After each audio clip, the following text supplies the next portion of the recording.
91.1 FM.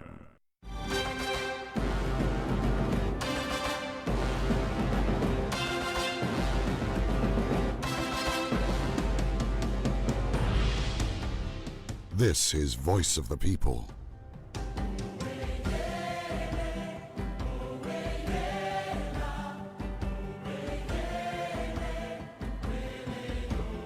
Free and frank exchanges on issues facing the nation. This is the Voice of the People.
Good morning, Antigua and Barbuda. Welcome to Voice of the People on Observer Radio 91.1 FM. It's 11:03 in the morning. I am Paul Quinn with Franz de Freitas. Good morning, Paul. Good morning, Antigua and Barbuda, at home and around the world. Welcome to another edition of Voice of the People for Friday, 19th July 2024. It's a summer reading program, and as usual, it is my privilege, pleasure, indeed my joy to be here with you once again to discuss the issues pertinent to the lives of Antiguans and Barbudans at home and around the diaspora. We're so very happy that you've chosen Observer Radio as your favorite radio station. We'll endeavor to give you great radio. We're providing a marketplace for the free exchange of ideas, and we're inviting you to join the conversation. If you care so to do, feel free to call 462-2911, 462-2912, and 462-2913. You may also share a WhatsApp by going to 725-9111. The WhatsApp number again, 725-9111. Franz, could you kindly share the overseas numbers with the folks? Good morning, diaspora. It's Voice of the People, and we certainly would like for you to participate in today's dialogue. You may do so by calling 716-296-0876. From Canada, 613-927-9934. And from the United Kingdom, 122-397-6452. Thank you so much, Franz. We certainly trust that by now everyone had an opportunity to go through today's Daily Observer. It's an online paper, and everything you need to know, you can find it in our Daily Observer. We cover Antigua and Barbuda like no other media entity. If you ask me, the mighty Quinn, I'll tell you that we have the best sports in town. We're talking about Nito Baptiste, Jojo Aparicio, and Sam Peters. Franz will tell you that we have the best cartoonist anywhere around. We're talking about Shane Daniel, the veteran. We have great regional coverage, a great international section, and a team of great reporters bringing you everything that has happened here in our fair state. If you're not getting the Daily Observer, we invite you to send a WhatsApp to 725-9111 or simply go to www.antiguaobserver.com. antigaobserver.com. Franz, could you tell the folks how easy it is to access our paper? Yeah, anybody who wants to get the news, who wants to check out the information that the Observer has to offer, may log on to www.antiguaobserver.com. Click on the menu selection tool and the paper. It will appear. You can, in the paper, look at the headlines, check out the stories, articles, and opinions, look at the sports pages of the paper, or you may just check the ads and the other information that the paper brings on a daily basis. Whatever you do, share them with your friends, family, loved ones on your social media platforms. WhatsApp them to your mommy, your daddy, your granny, and everybody else, even people who maybe you don't like so much. Let them know what's happening at www.antiguaobserver.com. Franz, do you have anyone you'd care to greet this morning? Yes, I want to take the opportunity this morning to say happy birthday to the man Irvin Lewis. Irvin is a pillar in the sports community in Antigua and Barbuda. As a matter of fact, he is responsible for the sporting lives and careers, I want to say by now, of thousands of children in Antigua and Barbuda in volleyball as well as football. He himself played for national teams in volleyball and football, and I just want to say happy birthday, my brother. Celebrate well. Your contributions to the national development of Antigua and Barbuda have not gone without notice, and we continue to love and appreciate you for the work that you have done. Have a happy birthday. Hopefully we will have some drinks down at the beach on Sunday, and a celebration. Looking forward to it. Have a great day today. Indeed, I'll join with you. I don't know the brother, but he's making a birthday, and that's good news. Something for us to all join with him and rejoice with him. My brother is to many, many more happy birthdays. Franz, pray tell, what's the word for today?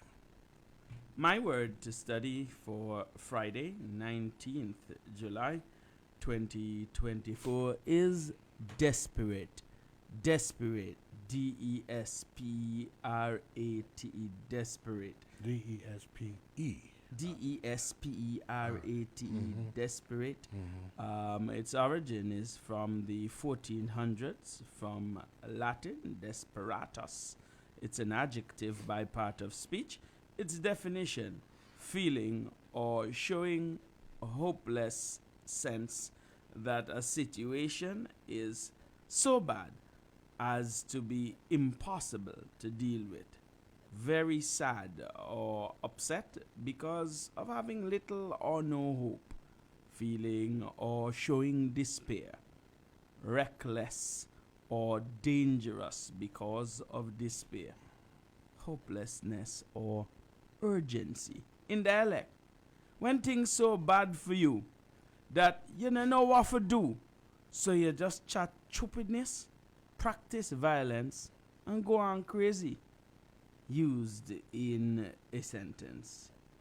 It is quite obvious that the desperate actions of Gaston Brown, that he has no idea how he is going to efficiently run this country. His actions go from hodgepodge to hodgepodge without any real solutions for the people of Antigua and Barbuda. We certainly, as a people in this country, must say that we are tired of Gaston's ineffective leadership and now the deceitful representation of those who go along with him. Desperate is my word to study. And friends, when you spoke of desperate, I remember there was a gentleman who had a car, and this was over 30 years ago, back in the day, and his license plate had the words Nil Desperandum, N-I-L, Latin, N-I-L, DESPERANDUM,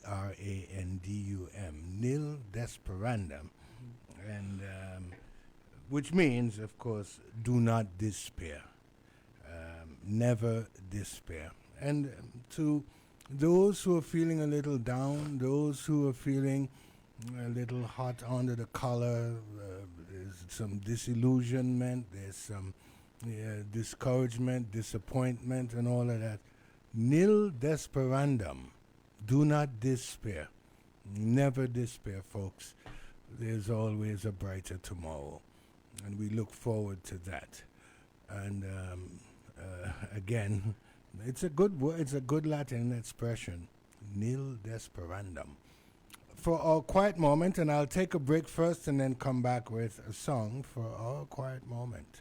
This summer, our wife is saved with broadband. Sign up for any Flow Superfast broadband plan before August 31st and enjoy 50% off broadband for the next 6 months.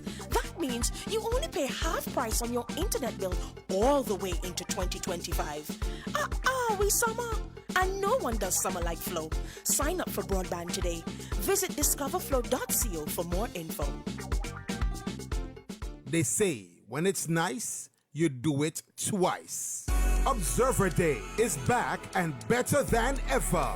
Join us on the last Thursday of Carnival, August 1st at Lions Den on Friesel Road from 11 a.m. for a meet and greet fundraiser you won't want to miss. Whether you live here or a local returning to the island or a visitor for Carnival, we've got an incredible day planned for you. Indulge in mouth-watering Antiguan delicacy like goat water, fungi, dukana, and sauce. But hear this, lobster season reopens, so come get your fresh lobster and fish.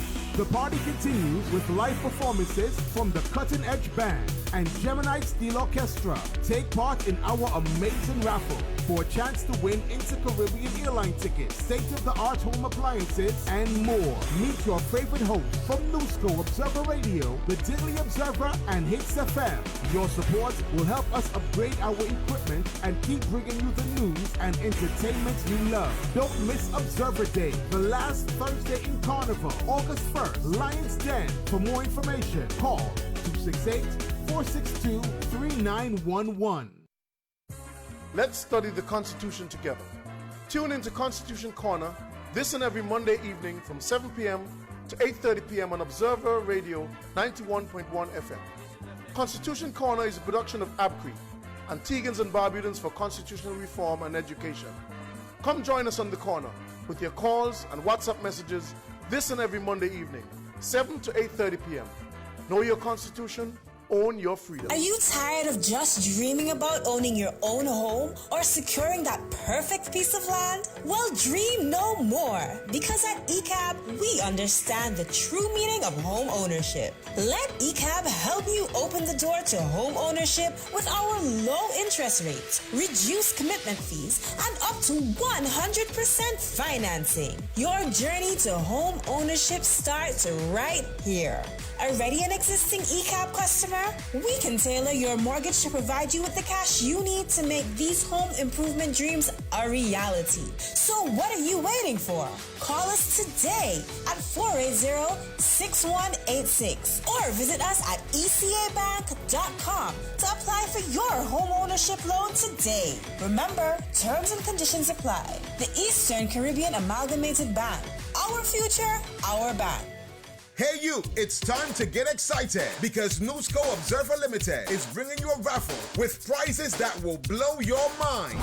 Picture this, you could win 6 Inter-Caribbean airline tickets, a refrigerator, television, stove, microwave, freezer, blender, fan, vacuum cleaner, other household appliances, and more. By participating in this raffle, you're also supporting our equipment upgrade, ensuring Newsco Observer Radio and Hits FM stay on the air. Tickets are only $20, but you can get a book of 10 for only $180. Get yours today from the Observer Radio office, Townhouse Mega Store, Raymond Shire Hardware, Flower World, U2 from Valerie Gonzalez Barrero, or on the ticketing app. The draw is going to be held on Juve morning, Monday 5th August at 10 a.m. on Record Street. So don't miss out.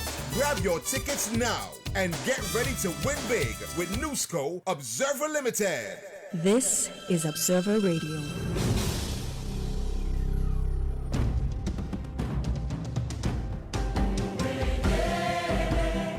You're listening to the voice of the people on Observer Radio. Welcome back to Voice of the People on Observer Radio 91.1 FM. It's 11:16 in the morning. Paul and the friends, we're in the house, and for a quiet moment, I'm going back to, well, not the old church. This is something quite new. My God is good. And again, in keeping with the theme, not to despair, in keeping with the theme, nil desperandum, always remember, God is good. What they say in church, friends, God is good all the time, God is good. They say that. Yeah, give a listen to, I don't know this group, it's a group out of Africa, I believe, and they're giving us their treatment of my God is good. Hey, my God is good, oh. Hey, my God is good, oh. Hey, my God is good, oh. Hey, my God is good, oh. Everything a double, double, oh. Not double, double. Everything a double, double, oh. Not double, double. Promotion double, double, oh. Not double, double. Your money double, double, oh. Not double, double. Your household double, double, oh. Double, double. Your cars double, double, oh. Somebody scream! Hallelujah! In the morning when I wake up, I will sing my praise unto you, my Lord. I will shout, I will dance to you. You have been my help forever, ever. Hey, my God is good, oh. Hey, my God is good, oh. Hey, my God is good, oh. Somebody scream!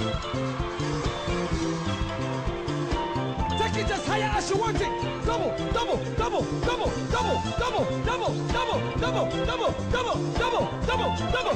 Come on, come on, come on, come on, come on. Hey, your God is good, oh. Hey, your God is good, oh. Hey, your God is good, oh. Your God is good, oh. Mote, mama, let me hear you shout.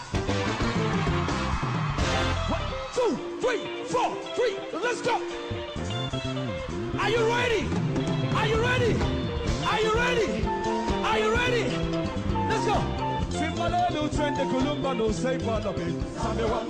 All right, let's do it like this. Say, In the morning when I wake up, I will sing praises unto God. And I've made mention of it before. I was sitting on the subway many years ago, and one brother came in and said to the other brother, "How you doing? How you doing?" And he said, "Boy, I'm above ground, so I'm ahead of the game." That just struck me, and I said, "Boy, it's true." And I've used it ever since, and this is over 25 years I heard that on a subway in New York. I'm above ground, so I'm ahead of the game. My God is good. Franz, what's the headline in today's Daily Observer? In the Daily Observer for Friday, the 19th of July, the lead story reads, MP Anthony Smith receives cold shoulder from former colleagues in Parliament, while ABLP supporters give standing ovation. Well, I salute the United Progressive Party parliamentarians for that principled stand that they took. They didn't want to hear any garbage, really. And they didn't want to hear any cheap justifications. They didn't want to hear any lies. They didn't want to hear any of it. They were not going to sit down there and countenance any of that crap. And so they took a principled position. I salute them. And May God continue to bless the strong, the faithful, the loyal UPP parliamentarians. Yeah, I support the action.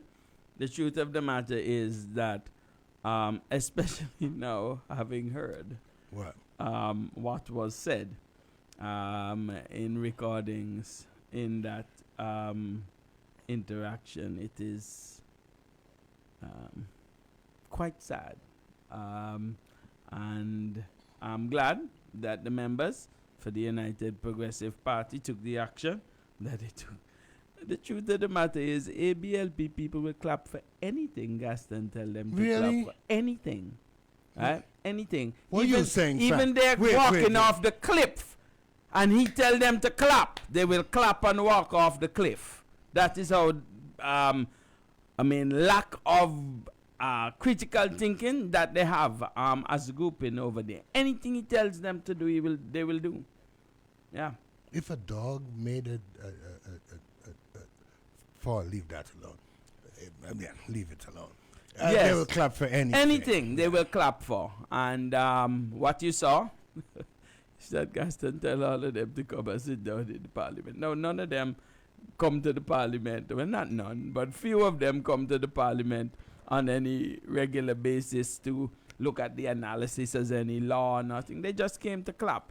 And did he pay them? Because normally they have to nobody in ALP does anything without friends, you know a lot of things. Not a soul You know a lot of things. They have so decided. They come because of something they're going to get. Yes. Or something they're hoping to get. Show their face, make the people see them. So that not even Gaston shows up without figuring out, okay, what am I going to have today as a result of this? Nobody. That's the modus operandi idea. Everybody wants something, and there is it's like prostitution. It is a whorehouse. Yes, absolutely. Dear me, friends. Absolutely. You know a lot. Nobody of things. work without money. That is how that goes. Okay. Clear as day.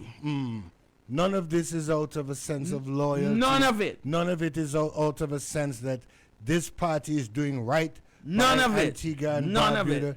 This party is true to its founding principles. None of it. None of it. Me. None of it. It's all a transactional consideration. 100%. Oh, dear me. They have not even bothered now to hide it or mask it in any way. They don't bother with Nobody bother with that anymore. As a matter of fact, people put up their hand and say, look, me want to join ALP because they give me money over there. Right? When I know money are contracts. Right? But at the end of the day, I don't think that there is one person over there who thinks, well, you know, Anthony talking about love of country and so on. He will soon find out. He said those things? Yeah. I didn't bringing people together. I didn't bother to listen. Love of country. Country first. Don't matter. Move on. Patriotism. Don't matter. It was hogwash. Hey, look. Go ahead. But the truth of the matter is, my mother used to tell me that time is longer than rope.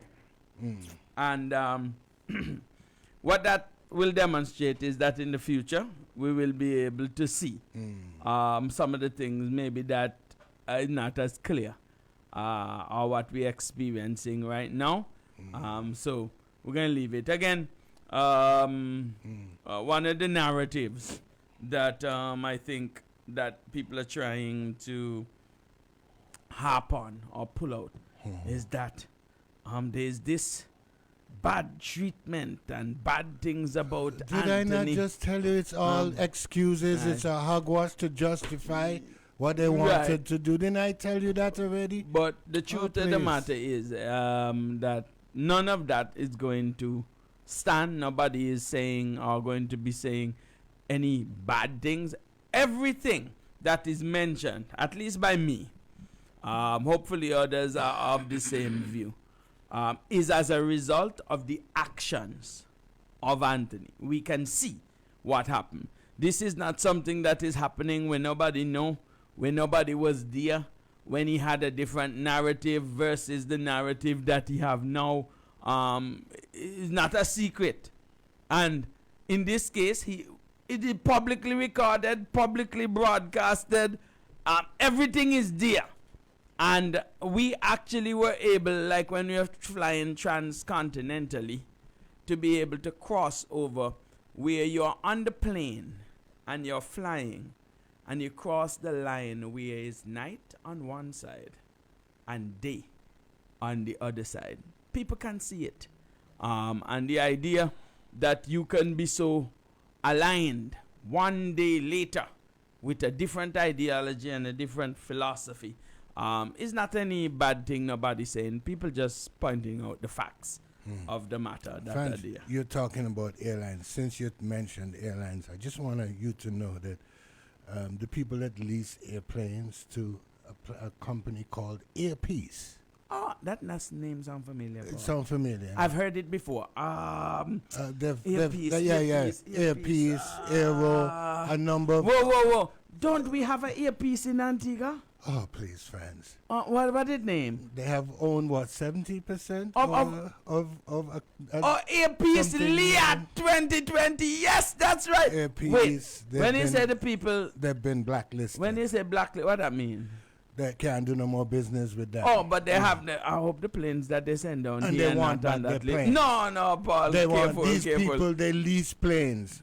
Careful. Plane Sense, Jetcraft, Aircorp. Yeah, sure about that, Paul. Yeah, they lease planes because they just started a new route to London. Right? These people, and I just named some of them, they lease planes to airline companies, and they're saying that they're blacklisting. One of them that they're blacklisting. And they want back their plane? They want their money and they want back their plane. Oh, hell. Okay? Oh.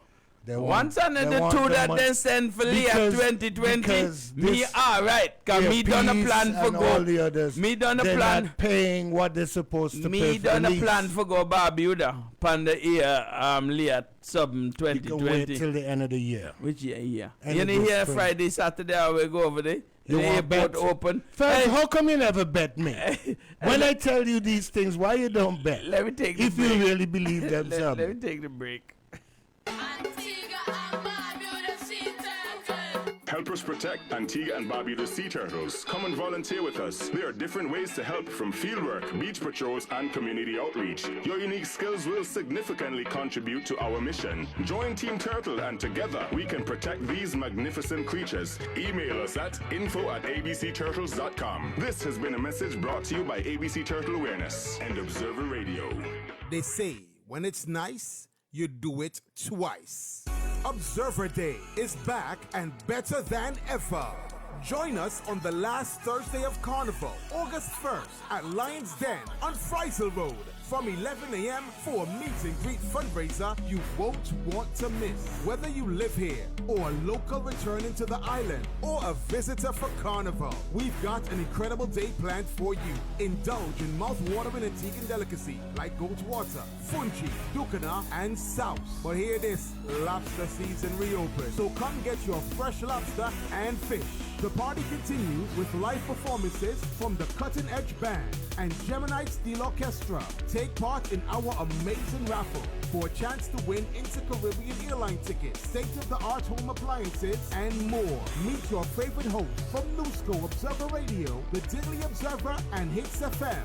Your support will help us upgrade our equipment and keep bringing you the news and entertainment you love. Don't miss Observer Day, the last Thursday in Carnival, August 1st. Lions Den. For more information, call 268-462-3911. Start your Sundays right with Glorious Sundays, right here on Observer Radio 91.1 FM from 7 a.m. to 10 every Sunday. Community First Cooperative Credit Union's no deposit loans are back. That's right, borrow up to EC $15,000 with no deposit required. Do you want to travel? Does your home need some repairs? Are there items online you want to purchase? Are you planning your wedding? Do you need to clear some debts but don't have the money you need to do so? Get the cash you need for these purposes or more with a no deposit loan from Community First Cooperative Credit Union. Your loan is just a phone call away. Please call 481-3950 or 481-4000 to make your loan appointment. Special conditions apply.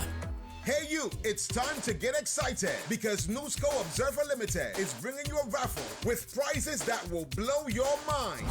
Picture this. You could win 6 Inter-Caribbean airline tickets, a refrigerator, television, stove, microwave, freezer, blender, fans, vacuum cleaner, other household appliances, and more. By participating in this raffle, you're also supporting our equipment upgrade, ensuring Newsco Observer Radio and Hits FM stay on the air. Tickets are only $20, but you can get a book of 10 for only $180. Get yours today from the Observer Radio office, Townhouse Mega Store, Raymond Shire Hardware, Flower World, U2 from Valerie Gonzalez Barrero, or on the ticketing app. The draw is going to be held on Juve morning, Monday 5th August at 10 a.m. on Record Street. So don't miss out. Grab your tickets now and get ready to win big with Newsco Observer Limited. This is Observer Radio.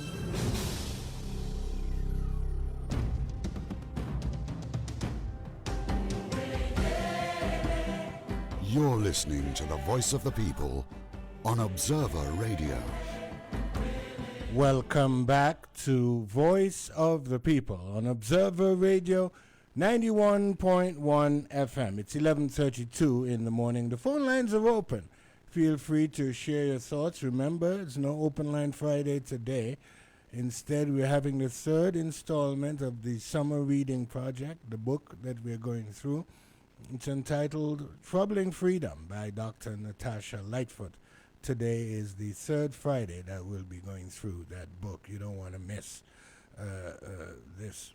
And that'll be somewhere around noon, just a little after we come back from the big stories, the lunchtime edition. Friends, here, I'm getting someone sent me some information. It's saying, and this is from, and it's in quotation marks, so I presume it's from Earpiece. Earpiece has never dry leased any aircraft since its inception and has never been blacklisted by any lessor. All right. So the people who wrote that article, they made a mistake, and Earpiece have to be taken off that list. Right, and then there's this one, erroneous. This is another article, erroneous. Earpiece, April Air, deny lesser blacklisting allegations. They have it. The list is wrong. They just happen to have that name in their system, so but it's a mistake. So they're going to be a retraction of that story there, and everything is going to be okay. I'm so glad, because last thing I would want is for them to come for the two plane they brought down here, because from next week we're going to be able to fly to Barbuda, probably for about $75. The new airport is going to be open. Oh, they're opening it? Oh, this is where we're going to fly to. Yeah. We have two new. That's where Earpiece/Leah 2020 is going to be starting its operations here.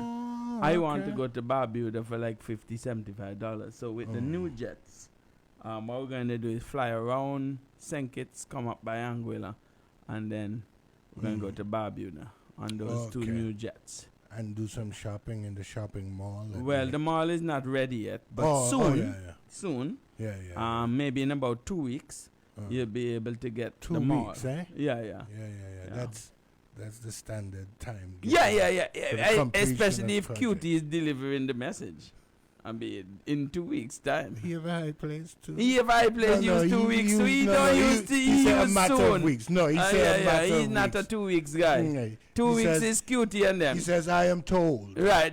I am told, blah, blah, blah. The courthouse on High Street in a matter of weeks. Is about 42 weeks now. We're waiting for that to open. I'm just telling you.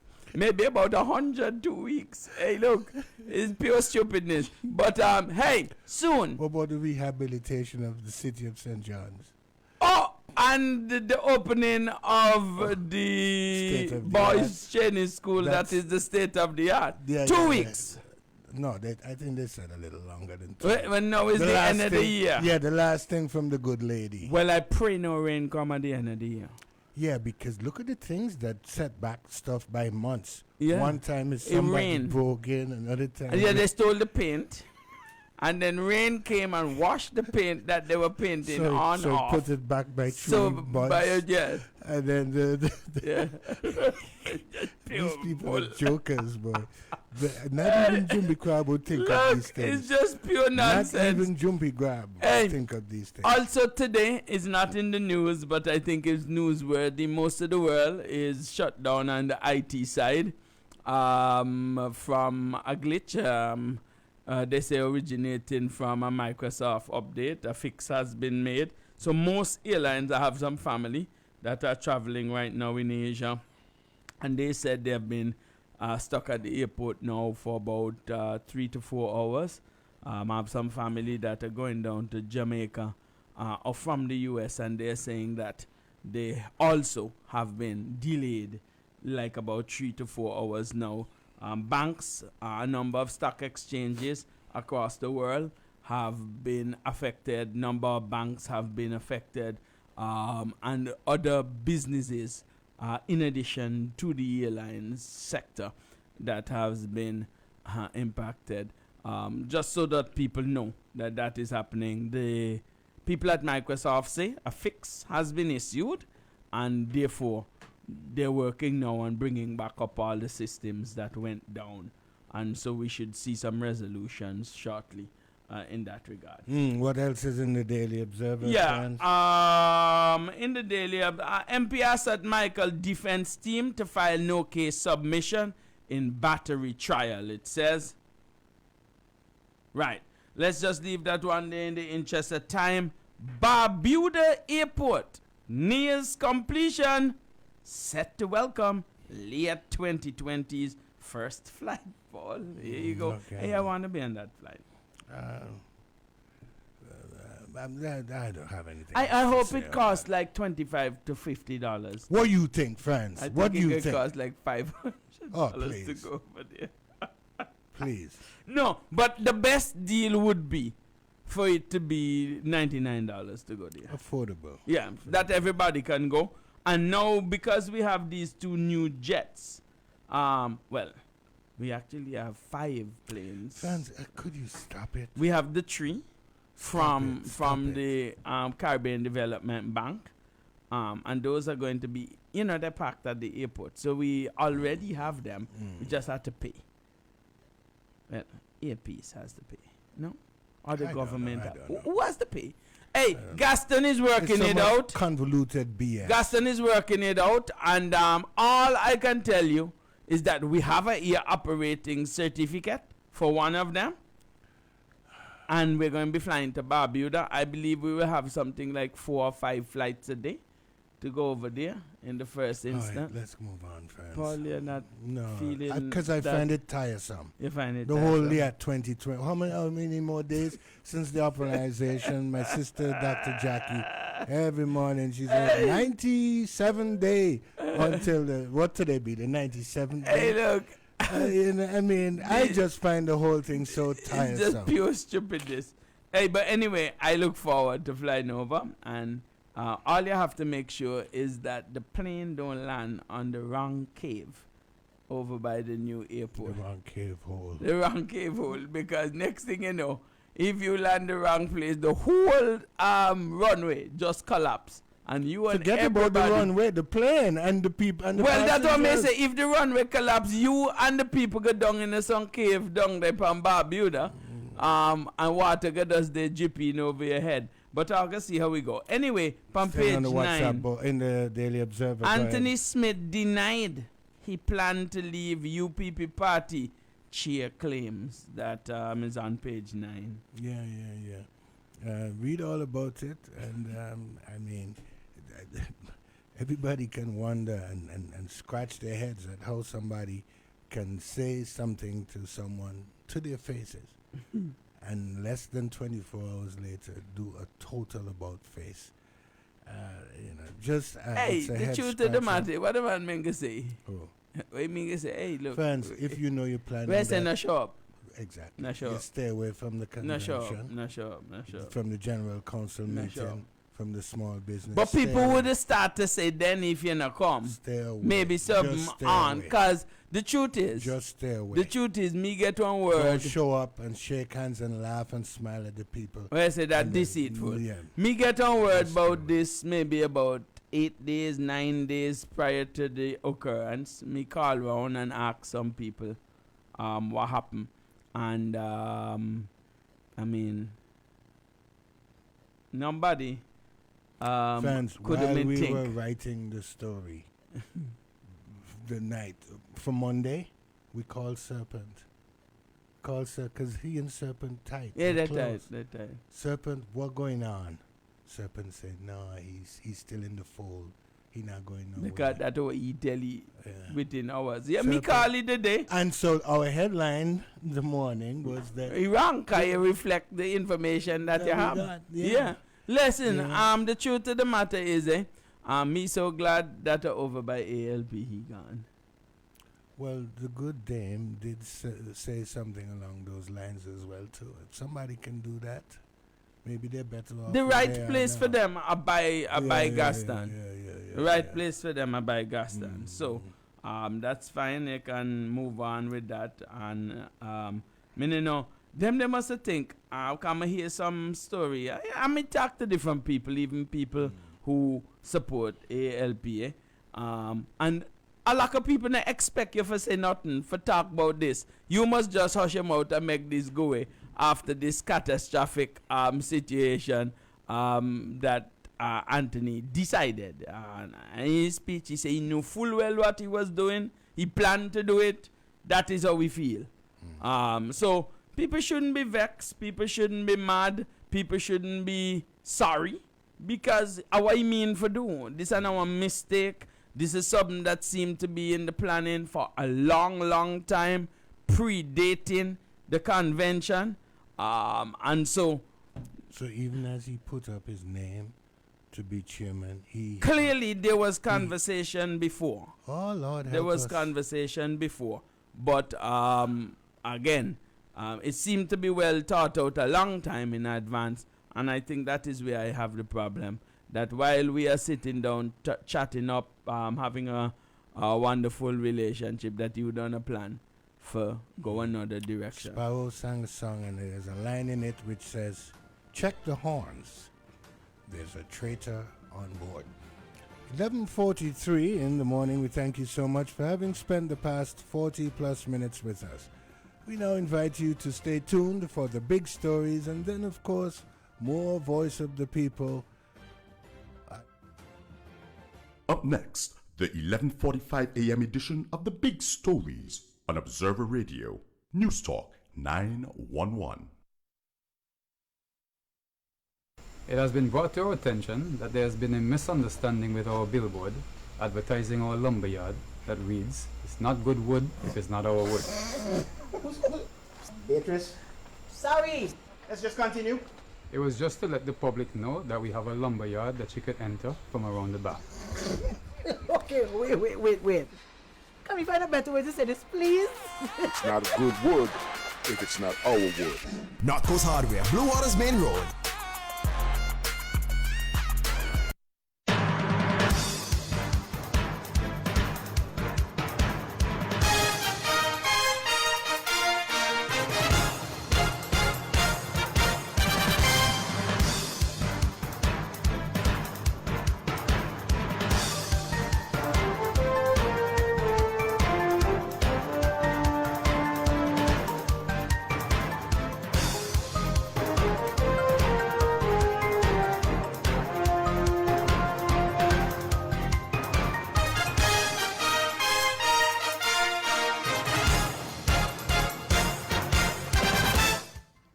Good afternoon. Prime Minister Brown confirms super yacht Alfa Nero has been sold.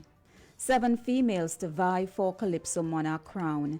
In the region, boy 11 dies after being dragged by horse.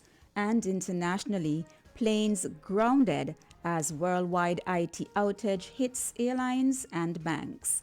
The big stories, lunchtime edition on Observer Radio News Talk 911.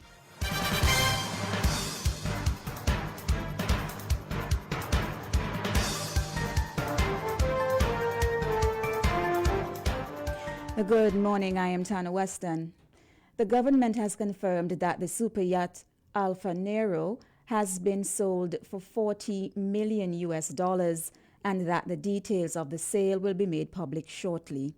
Speaking in Parliament on Thursday, Prime Minister Gaston Brown, responding to a question from All Saints West MP Jamal Pringle, said the name of the buyer is also being withheld at this time.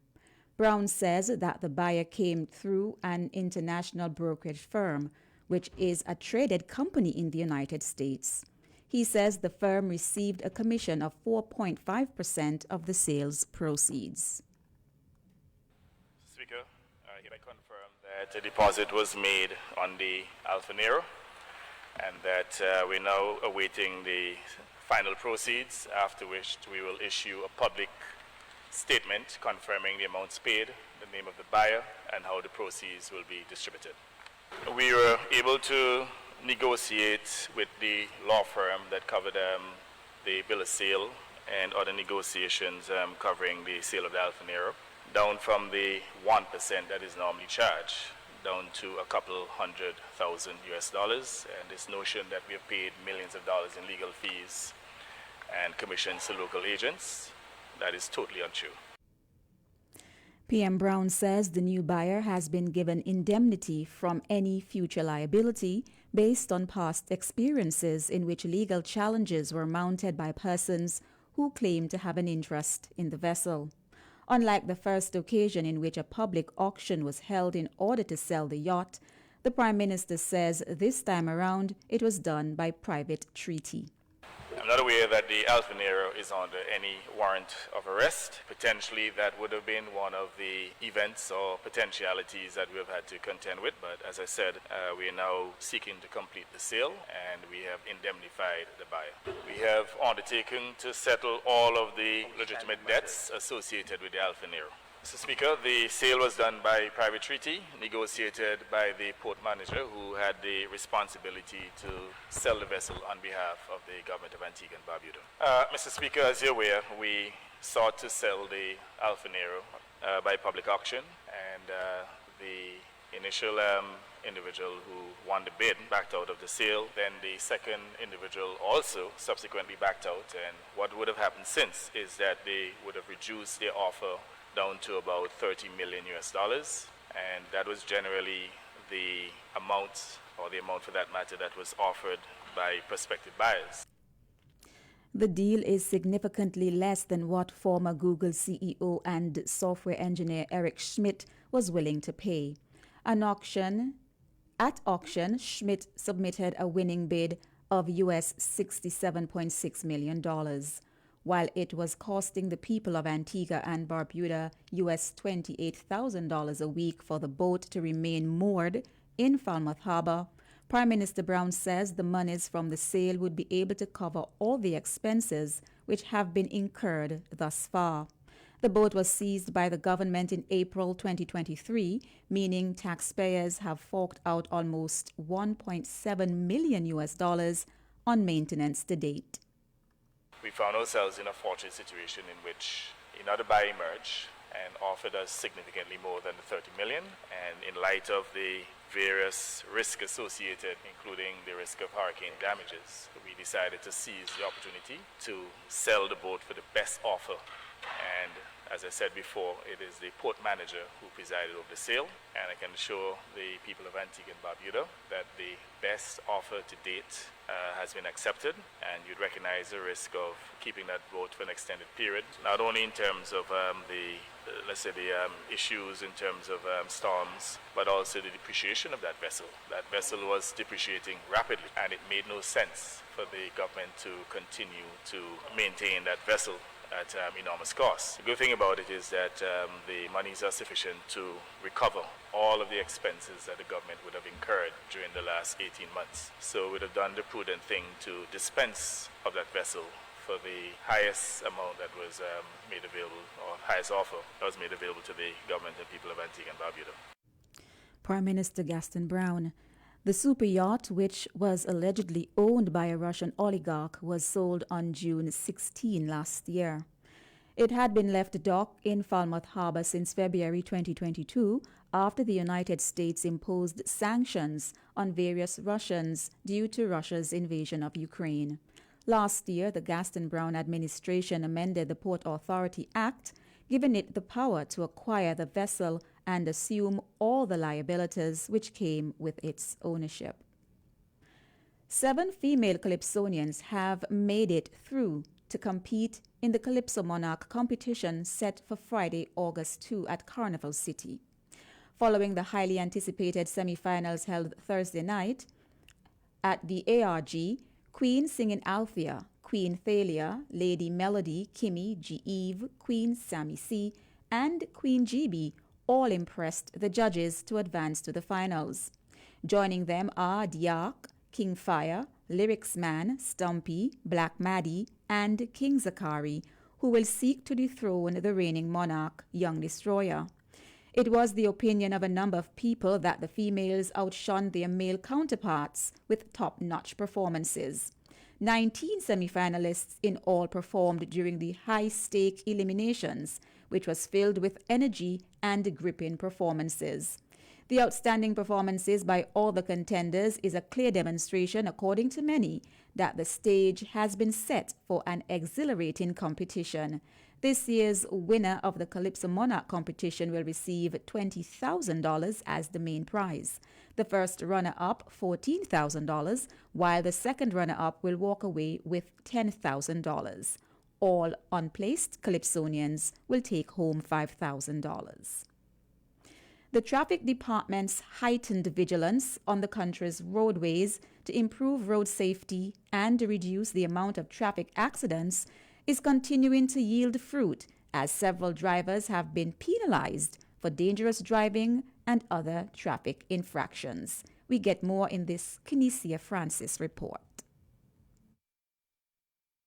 The motorists were fined and disqualified from driving after they appeared before Acting Chief Magistrate Dexter Wason in St. John's Magistrates Court on Wednesday, July 17th. In one case, Zachary Charles of Bendels was convicted and fined $2,500 for driving without insurance. Charles, who was also disqualified from holding a driver's license for 90 days on a charge of dangerous driving, will spend 30 days at His Majesty's prison if he fails to pay the money in a timely manner. Similarly, 3 men, Mullinger Alexander of Casada Gardens, Jahil Lee of Green Bay, and Nimoy Winter of Winter Road were all fined $1,000 each for dangerous driving. The court ordered that the fines be paid within a month or the men will serve 30 days in prison. Additionally, Chidini Hughes of Cashew Hill was fined $1,000 forthwith for allowing someone else to drive her vehicle without the relevant documents. If she fails to pay the fine, she will serve 30 days at His Majesty's prison. The court also ordered that her driver's license be suspended for 90 days for the traffic infringement. Meanwhile, Colin Smith of Erlings and Taja Oliver of Vernons were both fined $500 for committing similar offenses.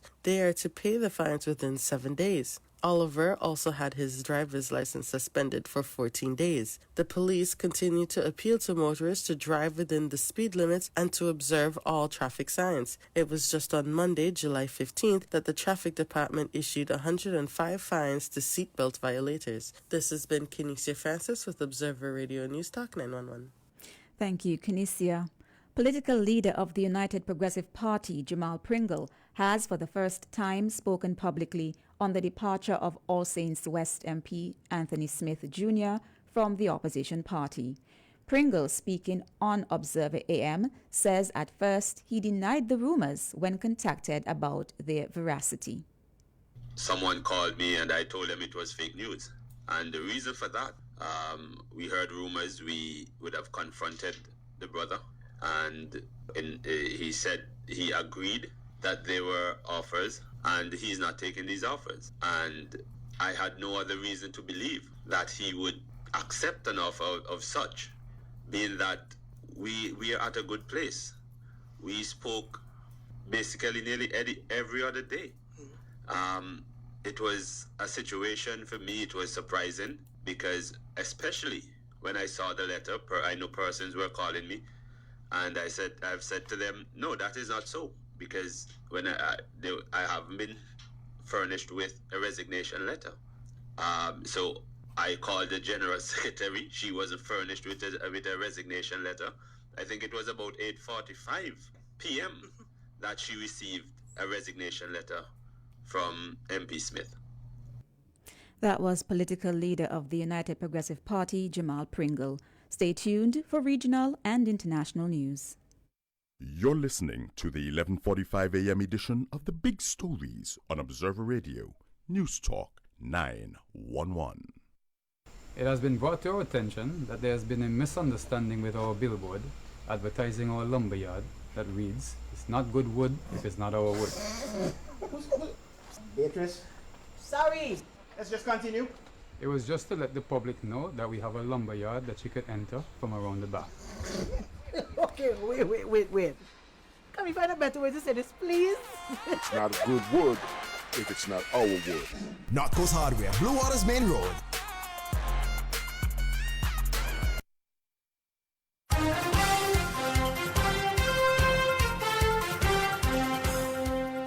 Welcome back. We now take a look at regional developments. In Guyana, an 11-year-old boy died Thursday after he accidentally fell off a horse he was riding and was dragged through a savanna in Region 9. Dead is Cancius Constance, a grade 6 student. The incident reportedly occurred around 11 a.m. According to reports, the child was riding his horse with a rope when he accidentally fell off the horse's back. Before falling to the ground, his foot became entangled in the rope. The horse then dragged him about 500 meters through a savanna before coming to a halt. Upon being alerted, the child's 18-year-old sister rushed to his assistance. However, he was discovered motionless. A doctor was immediately summoned and the child was pronounced dead. Upon examination of the body, the police reportedly observed several bruises. Statements were obtained and the child's body was escorted to Leatham Hospital mortuary awaiting an autopsy. Internationally, major IT outages have hit industries across the world, with airlines, banks, and broadcasters affected due to an issue with Microsoft. We get more from the BBC. There may be two interconnected problems here. They may be separate, they may be interconnected. The first one is about the cloud. We've been moving so much of our software systems that run the world, run banks, airlines, shops, everything else. We've been moving these things into the cloud, basically giant computers scattered around the world that 99.9% of the time work perfectly. But when they do go down, it causes everyone problems because large percentages of the world's infrastructure runs on them. And that's the first thing we found out. Part of Microsoft's Azure cloud had gone down in Central America or Central United States, and that was causing enormous problems for companies around the world. But then there's a second story emerging, which is about an antivirus provider, a cybersecurity company called CrowdStrike, and its software update may also have caused issues for the end devices, so your phones, your laptops, your tablets, and particularly the types of screens you interact with in airports, in train stations, to check in, to buy tickets, or to check out at shops. Now, these two incidents may be connected, they may not, but the two combined have clearly caused absolute chaos.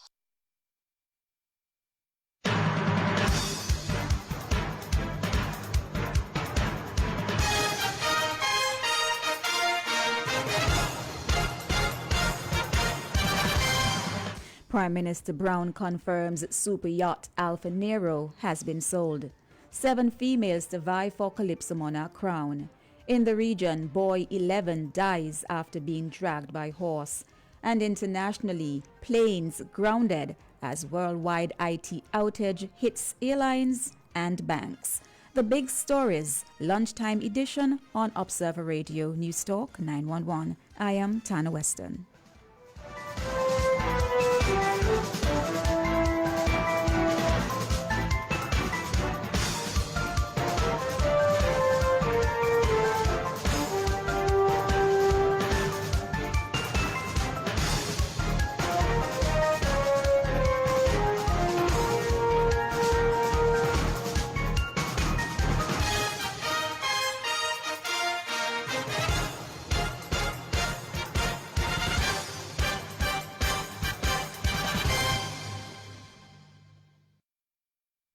You've been listening to the 1145 edition of The Big Stories on Observer Radio, News Talk 911.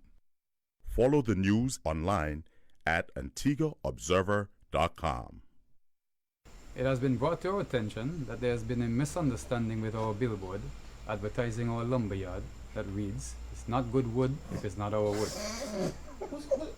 Beatrice. Sorry. Let's just continue.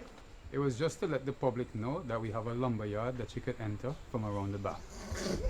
Okay, wait. Can we find a better way to say this, please? It's not a good wood if it's not our wood. North Coast Hardware, Blue Waters Main Road. This is Observer Radio, 91.1 FM. You're listening to the voice of the people on Observer Radio. Welcome back to Voice of the People on Observer Radio 91.1 FM. It's 12:02 in the afternoon. Paul and the friends, we're in the house, and I want to take this opportunity to wish my brother, my younger brother, Peter Quinn, and his dear wife, Shara, happy 27th wedding anniversary. It's been 27 years. I can't believe it. Time really rushes on. It's been 27 years since they tied the knot. God has blessed them with two beautiful children. And may their home continue to be a happy home, one in which the Almighty is exalted. And may God bless them, continue to bless them, continue to keep His hand on their family, on that family, and grant them many, many, many, many more years of wedded bliss. Peter and Shara, 27 years of marriage. God bless you. And then, of course, my classmate of mine, we went to mission school together in the 60s, late 60s, and then we moved down to grammar school. We've been classmates right through, and then went on to sixth form as well. Martin Cave, he's making a birthday today. Martin, may God bless you on your very, very special day and grant you many, many, many more happy birthdays.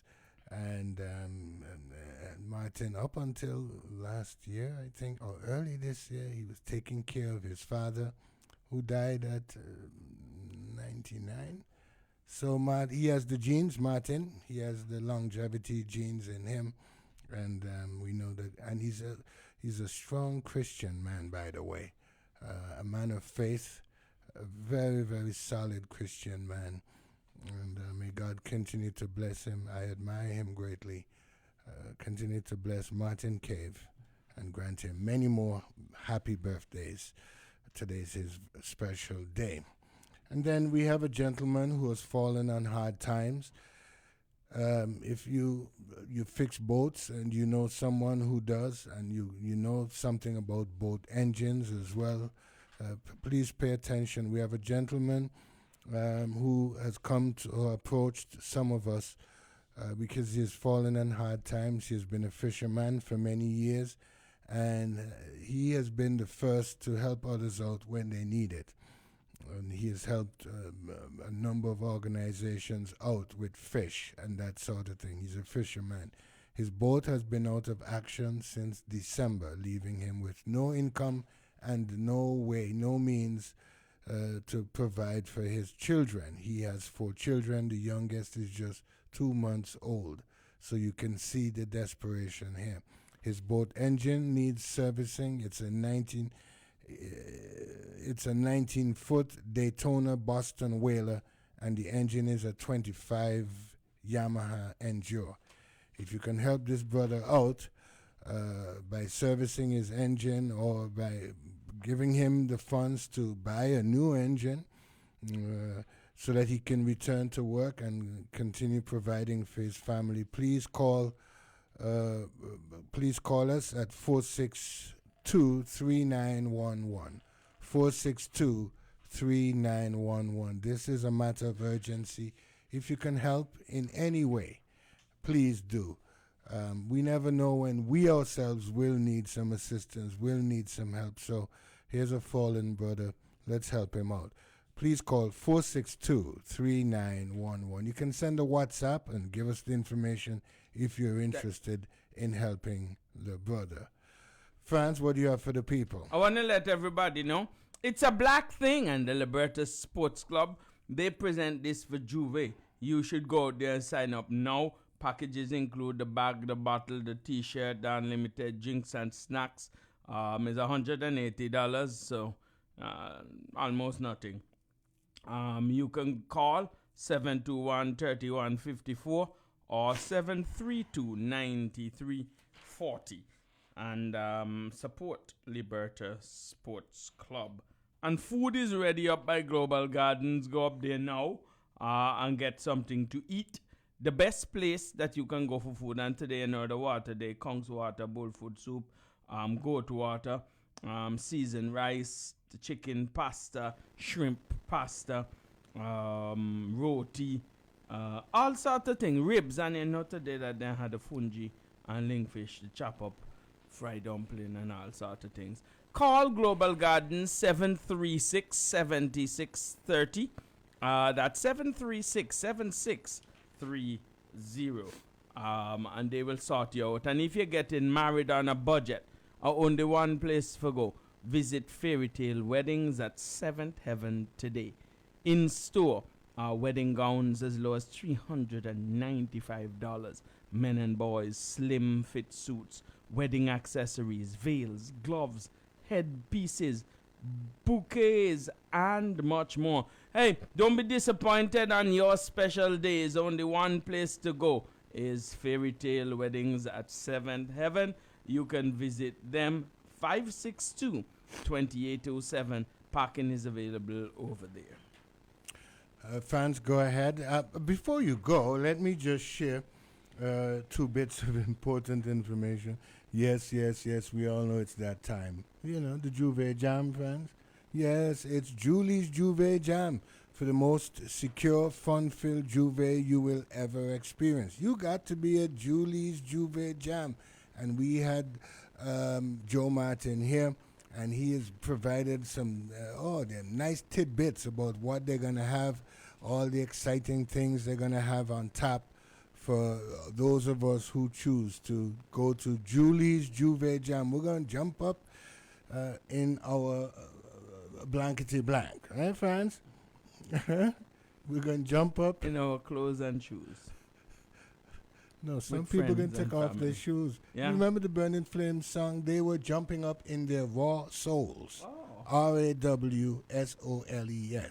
They jumped up in their raw souls. They danced in their raw souls. They wailed in their raw souls. Carnival in their raw souls. So we're going to do that too.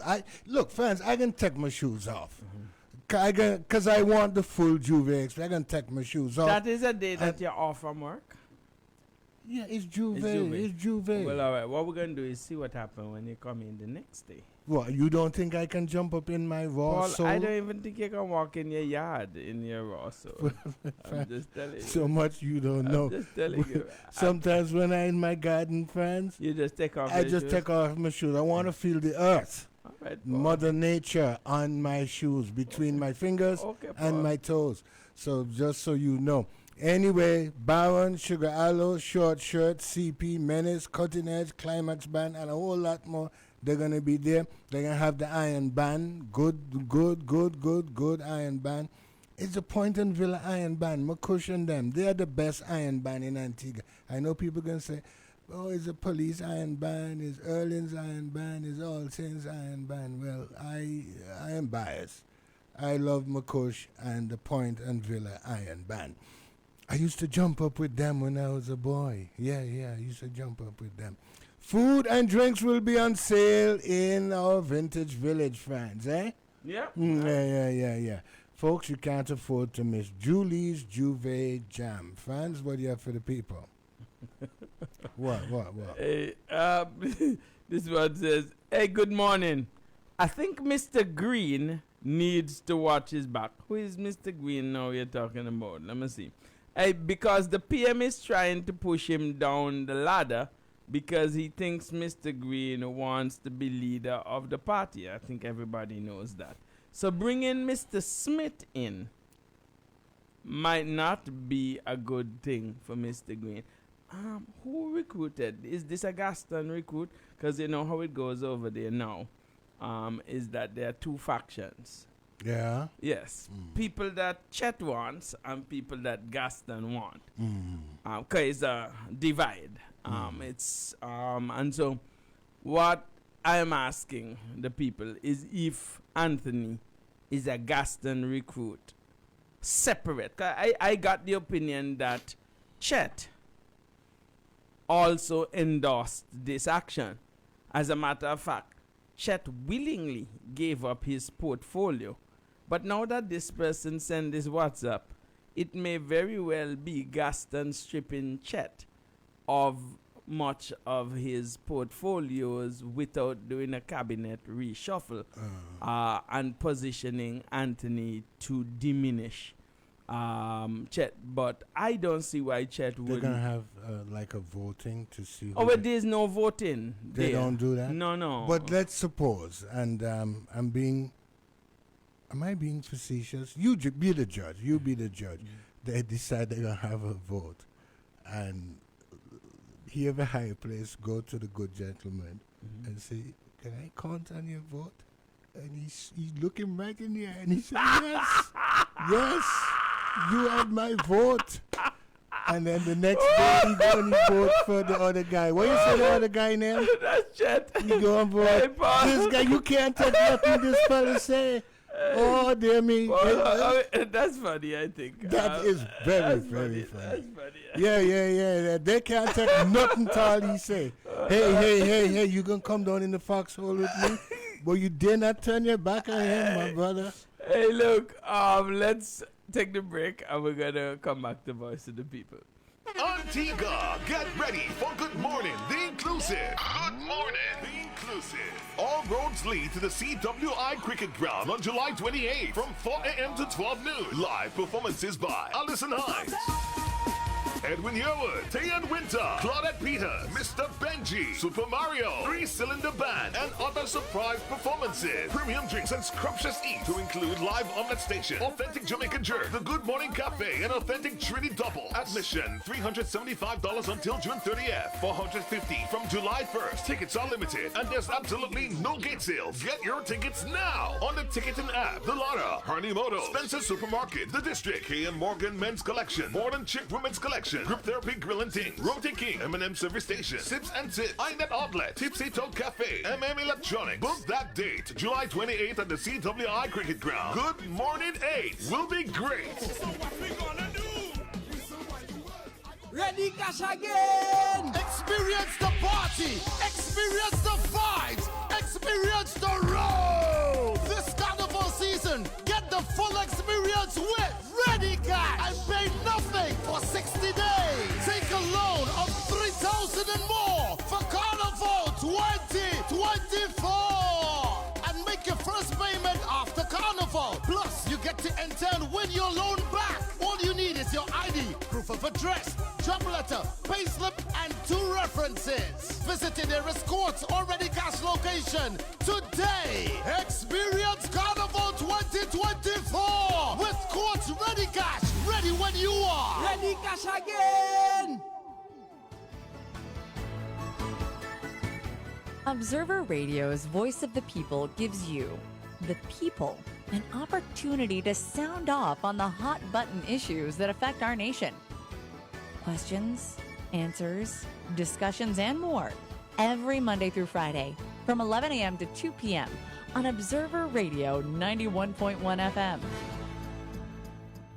Stay locked to the 11:45 a.m. news broadcast sponsored by North Coast Hardware, only on Observer Radio 91.1 Hey FM. you, it's time to get excited because Newsco Observer Limited is bringing you a raffle with prizes that will blow your mind.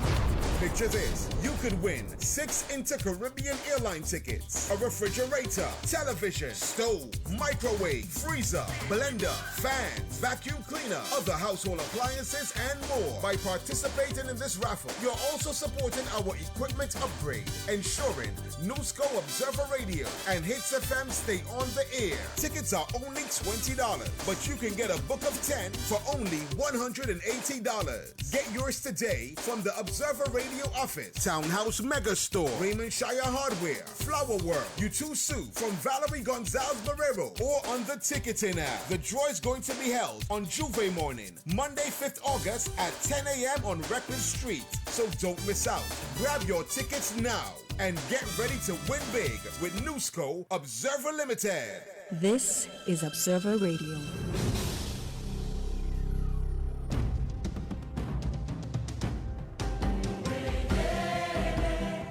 You're listening to the voice of the people on Observer Radio. Welcome back to Voice of the People on Observer Radio 91.1 FM. Paul and the fans, we're in the house. And fans, somebody just sent me a WhatsApp saying that Chet will be given additional foreign affairs duties so that he have to travel all over the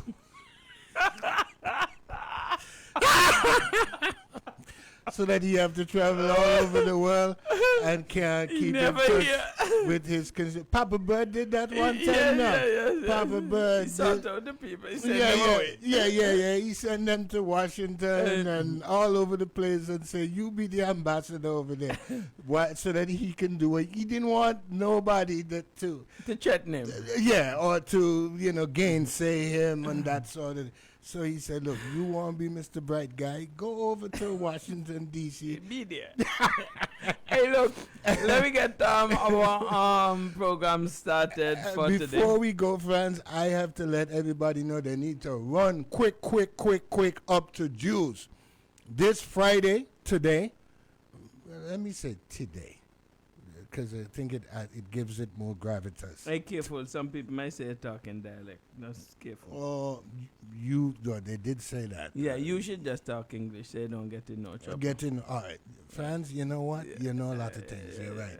If I say today, people can say you're talking dialect and that's bad because, it's a bad language and so on. You just talk English. So this Friday, today, and Saturday and Sunday, Jews, they have a special gift for you. What's that gift? Shop at Jews and get your very own Jews coupon and get 10%. Fans, these people, they giving things away up there, Jews fans, eh? It must be. Yeah. So you get 10% off any 3 purchases. 10% off any 3 purchases. Today, tomorrow, and Sunday at Jews. You get the 10% off any 3 purchases. Don't miss out on this very special offer. Special conditions apply. Call Chris Williams and them at 729-3397, 729-3397, 729-1210, 729-1210, or follow them on Facebook and Instagram. Shop at Jews. Your happy place. I like this, friends. Hey, it's 12:19 in the afternoon. We're going to go ahead and jump right into our summer reading program. Let's go ahead and get started.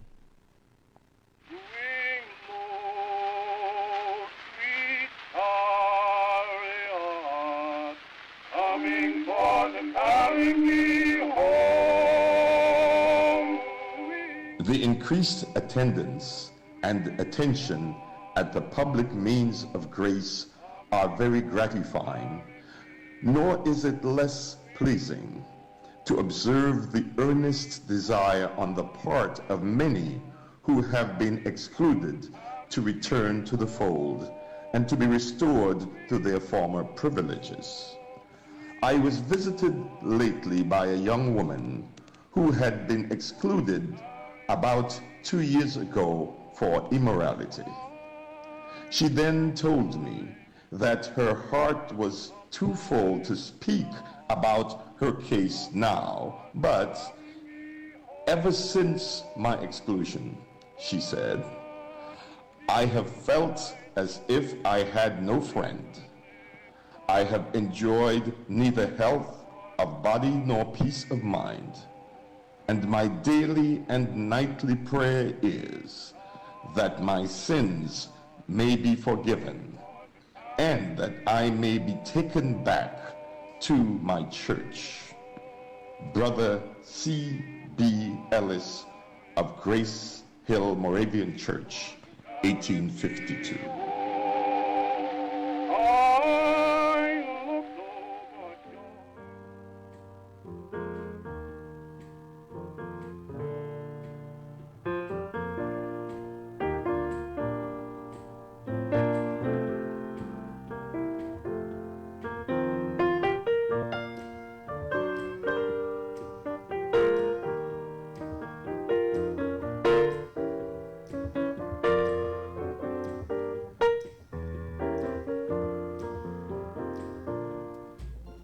I wish I knew how it would feel to be free. I wish I could break all the chains holding me. I wish I could say all the things that I should say. Say them loud, say them clear for the whole round world to hear. I wish I could share all the love that's in my heart. Remove all the bars that keep us apart. I wish you could know what it means to be me. Then you'd see and agree that every man should be free. I wish I could give all I'm longing to give. I wish I could live like I'm longing to live. Welcome to another edition of our summer reading program. Let's welcome our co-host Beverly Benjamin George. Good afternoon, Bev. Good afternoon, Bev. Good afternoon, Paul and Franz and the listening audience. It's so good to be on the radio one more Friday afternoon. And let me also bring on my co-host, Jeanette Smith. Hey, Jeanette. Hi. Hi, Beverly. Hi, everybody. Hi, Reverend afternoon, Byers. Jeanette. And Paul and Franz and all our listeners. Good Friday morning, Friday afternoon to everybody. Yes, and we're so happy that you played that reading. That is an excerpt from the book, and just a little bit of historical trivia. That song, "Swing Low, Sweet Chariot," that was the first recording of that hymn from 1909. I had to search to find it, and it was sung by the Fisk University Quartet. And if you know anything about Fisk University, you would know one of their famous professors was one Zephaniah Luby from Antigua. And he was instrumental in being a founder of the Kent College of Law in Tennessee. So Antigua our little but our Alawa, you know. So yes. So last week we had Patty and we had Ralph Bowen, and they spoke with regard to our book that we're reviewing, Troubling Freedom, and they spoke about our ancestors creating their own autonomy. And you will recall one of the things that Patty said in terms of creating one's own economic agency is that the most independent people during right after emancipation was the fisherman, the man who sold snuff, the man who burned coal, and the man that pulled the cart. And of course, Ralph spoke about the importance of education and how after emancipation our people flocked just to get basic education, and about Baba Vigo and how he started the Bethesda School Well, today we are going to be focusing on religion and the law and how they were used as a form of social engineering and social control. And today, our guest that we have is Mr. Stafford Byers. So, Jeanette, would you do us the honors of, I know we've heard his voice before, and he was the one who did the introductory reading, but let's find out a little bit about the gentleman. So, Jeanette, if you don't mind. It's a great pleasure and honor to introduce Reverend Pastor Stafford Henderson Byers. Pastor Byers is a native of the Caribbean Twin Islands, Antigua and Barbuda. He is the 8th of 11 children born to Adrian Byers and Beatrice Byers. He's an alum of Green Bay School and Princess Margaret School. He received his BA, his Bachelor's of Arts, summa cum laude, from Oakwood University in Alabama, majoring in Christian theology and minoring in biblical languages and history. He has a Master's of Divinity from Andrews University in Michigan. He has a JD from Yeshiva University's Benjamin N. Cardozo Law School in New York, and an MBA from Dowling College in Long Island. And I pause to say that this introduction is but a fraction of Pastor Byers' accomplishments. He served as a private attorney and a municipal attorney for the city of New Rochelle and Nassau County. He was in New York. He was a managing attorney for Harlem Legal Services, and he was a law professor at Texas Southern University in Houston, Texas, and a human resources director for the village of Freeport, New York. Pastor Byers is also an international speaker, making the circuit regularly throughout the United States, the Caribbean, Canada, Bermuda, and England. He has also served as a pastor to many Seventh-day Adventist churches, for example, from Houston, Texas to Manhattan, New York. And currently, in addition to pastoring the Elmont Temple Seventh-day Adventist Church in Long Island, he also serves as a director of the Office of Legal Affairs for the Northeastern Conference of Seventh-day Adventists in New York. I thank you for the honor of introducing you, Pastor Byers. You're muted. Right, Thank you. Thank you very much. Yeah. Bev? Hi, Pastor Byers. It's so, well, I'm going to call you Stafford. I'm sorry, because, That's fine. You're my brother, my colleague, and my friend. So thank you so much for agreeing to join us. And I can't think of anyone better to broach the subject of how religion and the law were used as social engineering, because I turn to you to help me reconcile some of these concepts that have such discord with itself, and you always seem to find a balance. So I didn't think it would be robbery to share you with our brothers and sisters in Antigua and Barbuda.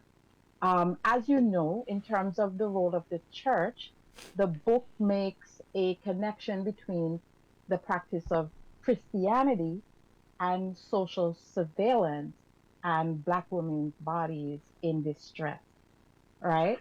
One of the reasons why, as we read, people flocked to the church after emancipation was because of benefits that were being offered. Can you speak to that a bit?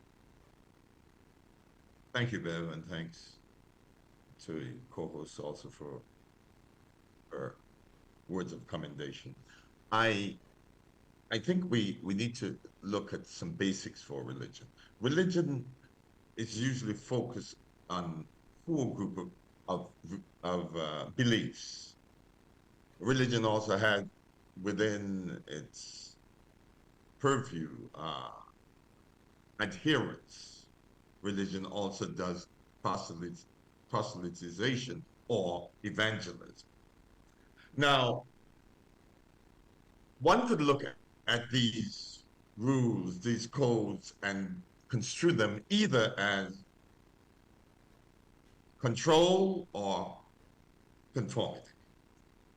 Many people see what happened in the writer of the book in chapter 5, which we're focusing on, sees a lot of verity or truth or validity in looking at this as control and ultimately talk about control of women's body. But before we get to that, we also must realize that religion in demanding or exhorting conformity is not always about control. Unfortunately, religion has been used too many times, even in our day, to control people rather than to ennoble people and make them better, to help me to become a better version of myself. That's ultimately what religion is supposed to be about.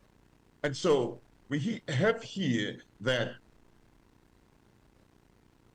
a sense of problem where control seemed to have been the objective here. And in this states that the former slaves or the free slaves were coming out of, they were more vulnerable. And so they saw religion as means of helping them, and I know you'll get into that a little further. But many of the persons who were the teachers or the instructors of religion seem to have joined forces with the state to control the very people who are vulnerable. So they were being moved from one state of vulnerability to another state of vulnerability. Religion is not supposed to be about that, but oftentimes it is. I think, though, that even in that pursuit, there was still some ennobling unintended consequences. I think that many of the beliefs, and we'll talk about that later on, because there's a whole concept that I think we need to inject into this that were not in the chapter, and that's the whole concept of moral enterprise. Moral enterprise is such that there's certain values that are so important that people advocate for them to become law, and once they become law, then people use the will and force of the state to enforce them. And we all agree to some of them. Stealing is one. We don't want people to steal. Murder is another one. Those are just two obvious ones that I think we all can agree that should be enforced in society. But the problem comes when the state is joining hands with the church to further some of the more minute and more narrow aspects that regulate society. And I use minute and narrow not to denote that they're unimportant, but they're not as broadly accepted as norms to govern society. Which brings me to the next point about controlling women's bodies.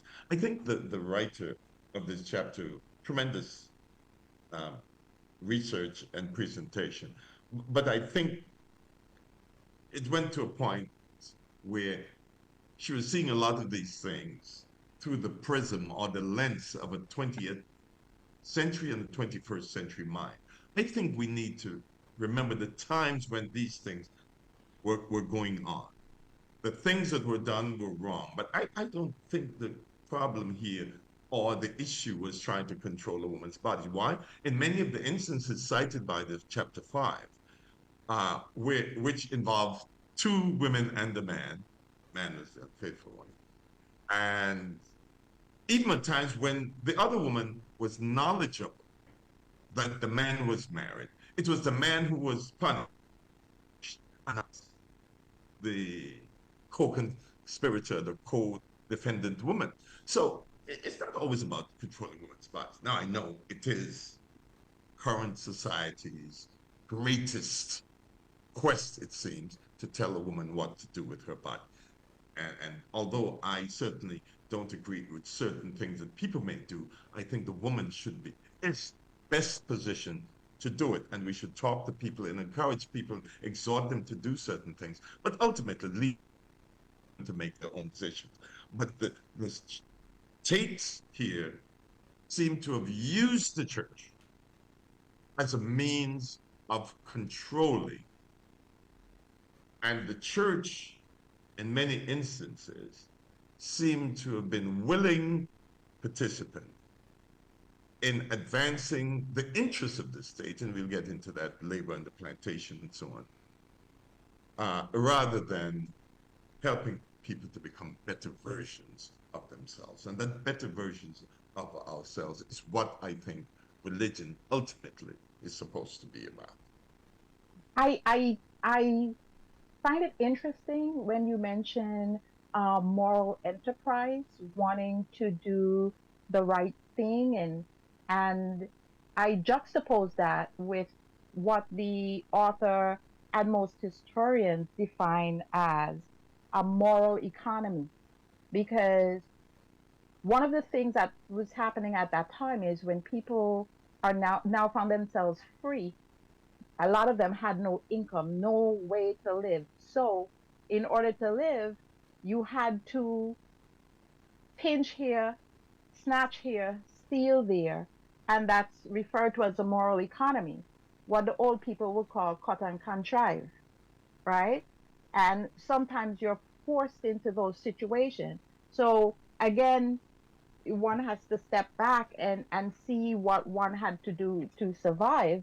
And with regard to marshaling women's bodies, the way I interpreted it is, being that the archives were being looked at, you see who were disproportionately affected, and some of it is an unintended consequence, I guess. But men can't get pregnant, women can. So if there are indiscretions and there's a slip up, somehow it would tend to manifest itself in the woman through pregnancies and having illegitimate children. So in that sense, it is easy to point the finger at this one person, but a father can always deny. What are you talking about? I've never met you, you know. So I guess that's why it would fall disproportionately on women, and that's why they are represented so heavily in the archives. But one of the things I wanted to discuss is the fact that in terms of education, the church used the Bible a lot to inculcate and to teach and so on. But in doing the research, I realized that the Bible that they use is not the Bible that we all read today. The Bible is now referred to as the slave Bible. And I had an opportunity to see it on display at the African American Museum in DC. And come to find out, it was actually developed in the Caribbean. You know, so from your studies, have you encountered the slave Bible? Before we get into the slave Bible, I just want to say a little thing that I left out from the first question.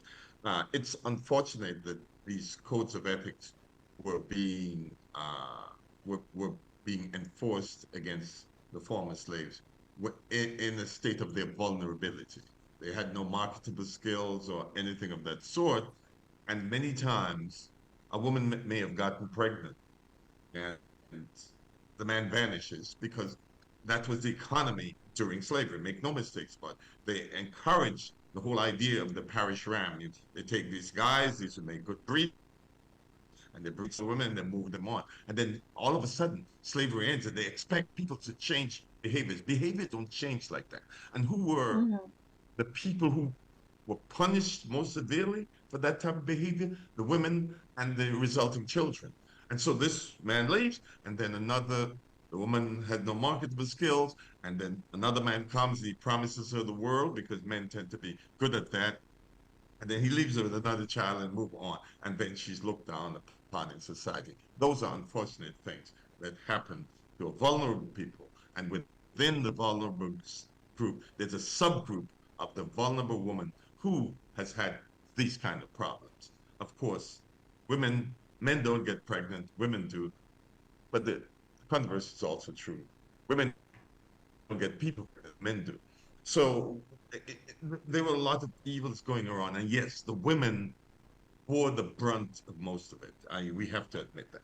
Now to your question about the slave Bible. We know, even when I was a student at European school. I forget which book we were using for West Indian history. And one of the points they made out was that many of the masters during slavery itself would use selective passages from the Bible and try to pacify the slaves with them. And there's always been a ploy. I haven't seen the Bible, but I've read about it. And now that you said it's at the Smithsonian, I have to make my next trip to Washington, D.C. Oh, you got to see it. It's amazing. I have to go by and see it. But it shows you us how pernicious and how evil-minded power is. That people are willing to use what they otherwise profess to be a holy book. Now, if they didn't profess, fine. Many of these people profess to be adherents to the Bible, to Christianity, and believing in its tenets, and yet they're willing to extract or redact certain things from the Bible and discard them, and just leave in the Bible the means by which they could control people. Goes back to what I said earlier. For some people, religion is a means of control. It's a control of women's bodies. It's a control of people, who does this, who does that, and they themselves don't even adhere or practice many of the things they are professing to impose upon wider society or subgroups within the society.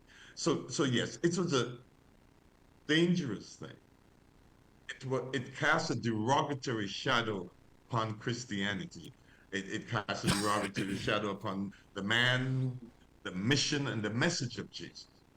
And we have to be careful today. And I, as a cleric, have to be constantly careful that whatever is done, whatever I do, I don't do it to control people's lives. That when injunctions come down from the higher organizations, I do ask them respectfully, to reconsider certain things, maybe reword certain things, and apply them differently, because religion should not be about control. They're supposed to help people, by the grace of God, become better versions of themselves. I should be a better neighbor, a better father, a better person as a result of that. Perfect, but certainly better person. We have to take a break here, but when we come back, Pastor Byers, there are a number of questions that I certainly would like to include relative to what we see as we fast forward into modern times and compare with the historical facts that are on the table. Let's break and come back to Voice of the People. Help us protect Antigua and Barbuda's sea turtles. Here's what you can do to help. Leave nothing but your footprints and bring your trash and beach items when you leave. Keep the beaches dark. Avoid using flashlights on the beach. Keep the beaches flat. Knock down your sandcastles and fill in any holes. Refrain from driving on the beach or having any campfires. Remember, sea turtles are protected under Antigua and Barbuda law. This has been a message brought to you by ABC Turtle Awareness and Observer Radio. Hey you, it's time to get excited because Newsco Observer Limited is bringing you a raffle with prizes that will blow your mind. Picture this, you could win 6 Inter-Caribbean airline tickets, a refrigerator, television, stove, microwave, freezer, blender, fans, vacuum cleaner, other household appliances, and more. By participating in this raffle, you're also supporting our equipment upgrade, ensuring Newsco Observer Radio and Hits FM stay on the air. Tickets are only $20, but you can get a book of 10 for only $180. Get yours today from the Observer Radio office, Townhouse Mega Store, Raymond Shire Hardware, Flower World, U2 from Valerie Gonzalez Barrero, or on the ticketing app. The draw is going to be held on Juve morning, Monday 5th August at 10 a.m. on Record Street. So don't miss out. Grab your tickets now and get ready to win big with Newsco Observer Limited. When stroke occurs, you have 60 minutes to win or lose the race of your life. There are new treatments, but you must get to a hospital fast. If you suddenly feel weakness on one side, have trouble speaking, walking, or seeing, it could be a stroke. Call 911. Get to the hospital, because how you spend the next 60 minutes could determine how you spend the rest of your life. Stroke. Know the signs. Act in time. This message was brought to you by Celesta Bird Medical Center and this station. Take your favorite Cage gaming experiences on the go. Cage Antigua and Barbuda presents the new Cage e-wallet gaming extension. Now you can play your favorite Cage video lottery terminal games anywhere at any time. Become a registered Cage e-wallet player at your favorite Cage agent or venue. Check in and top up your account. Then hit the green Play Online button to enjoy the future of gaming from your mobile device. Play and win big anywhere with Cage's new e-wallet gaming extension today. Follow us for more information at Cage Antigua Barbuda on Facebook and Instagram. Must be 18 years or older to play. They say when it's nice, you do it twice. Observer Day is back and better than ever. Join us on the last Thursday of Carnival, August 1st at Lions Den on Friesel Road from 11 a.m. for a meet and greet fundraiser you won't want to miss. Whether you live here or a local returning to the island or a visitor for Carnival, we've got an incredible day planned for you. Indulge in mouth-watering Antiguan delicacy like goat water, fungi, dukana, and sauce. But hear this, lobster season reopens, so come get your fresh lobster and fish. The party continues with live performances from the Cutting Edge Band and Gemini Steel Orchestra. Take part in our amazing raffle for a chance to win Inter-Caribbean airline tickets, state-of-the-art home appliances, and more. Meet your favorite hosts from Newsco, Observer Radio, The Daily Observer, and Hits FM. Your support will help us upgrade our equipment and keep bringing you the news and entertainment you love. Don't miss Observer Day, the last Thursday in Carnival, August 1st, Lions Den. For more information, call 268-462-3911. This is Observer Radio.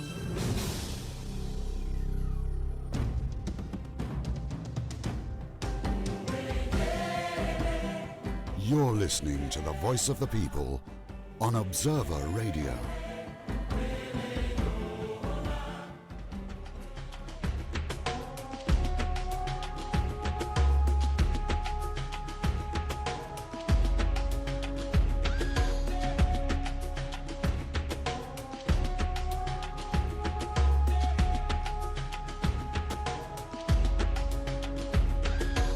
What you want and what you will, working for your dollar bill. Sad to see the old slave mill is grinding slow but grinding still. Walking home a youth gets killed, police free to shoot at will. Sad to see the old slave mill is grinding slow but grinding still. 9 to 5, you know the drill. Weekends are a short-lived thrill. Sad to see the old slave mill is grinding slow but grinding still. Cup run that over till it spill. Take until they've had their fill. Sad to see the old slave mill is grinding slow but grinding. Some of us think we're too big because the system gives us jobs, even though it's just a low-paying gig. Some of us will boast and brag, and those of us who think we're smart just because we don't have much. It's really not the case at all. It's riches that the flesh can't touch. Some of us won't respect names. Some of us won't respect laws. Yeah, the slave mill is still grinding, but Grinding slow, but grinding still. yes. Pastor Byers, I just want to ask, I guess, for your thoughts and opinions relative to clergy and their role in the enslavement of black people. If anybody has the opportunity to be able to tour the castles in Ghana and other Western Africa, Elmina is one of the castles that has a particularly horrifying story. You see clergy not only being just a part of the fabric of the community, but actively participating in the torture process of enslaved people. And so when I was there getting the tour in Ghana, I asked myself, understanding that the Bible goes back some thousands of years, and so the concepts of love, justice, fairness, and so on were all predating the time of slavery. How is it that there could be a justification by clergy and the church that their actions to support this slavery activity was somehow congruent or positive or in keeping with the biblical teachings of Jesus? And even as we fast forward into modern days, I have been to Africa, lived in Africa, and the message largely still is the church will save you. If you become a part of the church, then your life will change physically, it will change economically, it will change spiritually. It's still the same message that we are discussing here, just post-slavery as freedom is coming to the table. If you could just speak a little bit about how could it be that the clergy could have played these roles and continue to play these roles in today's settings? One of the problems, that is certainly true, friends, and it has cast a derogatory shadow, as I said, upon throughout Christianity, regardless of the denomination that clergy person emerged from. It reflects on all of us. One of the rationale that some of the early adherents to these atrocities and used to justify this is that there was slavery in the Bible, and there was slavery in the Bible, in the Old Testament especially. But slavery in the Bible is not that the Bible was condoning it. As a matter of fact, God even told his people that after 7 years they should free all their slaves. Then there's a whole concept of anthropology. Some people believe they are inferior to other people. So the whole concepts of love and justice and fairness and so on are applicable, but they're applicable to people in a certain sphere. Certain people do not deserve it because they're not in that sphere. And they use these rationale, and like I said, they use certain anthropological justifications, as they do certain sociological justification, to really assuage their guilt and to further their rationale. Fast forwarding today, I do believe that pure biblical religion makes us all better. Even when we don't agree in every minute detail of what we adhere to, if we adhere to what we believe. Look at all the different denominations here in Antigua. I am in Antigua, I have to preach tomorrow at Tyndale Temple. Look at all of them. If each of us adhere to what we are supposed to believe, this country would be better and the world would be a better place. The problem is that some people promise the better, but you get there and things get worse because they themselves, some of the teachers, don't adhere to what they're supposed to believe. But I still think that biblical religion makes us all better. And we should be able to have the biblical religions without all the accoutrements of the establishments to try to gin up certain people in power, and of course the religious leaders becoming beneficiaries of some of the atrocities that are going on, including slavery and even some of the things happening today. So I think all of us who are adherents, but especially those of us who are leaders, need to realize that we have the onus is on us, the burden is on us to really stand up and be counted, to call wrong as wrong, to realize that at the foot of the cross, the ground is level, and whether we're red, yellow, black, brown, gray, or white, we're all equal in God's sight. We're all made in His image, and we should be advocating for everyone, regardless of who they are, how they live, and what they believe. You know, I think that I think it's based on my training, but usually when you deal with an issue, and you know, Stafford, what you do is you try to go to the gravamen of how these things started.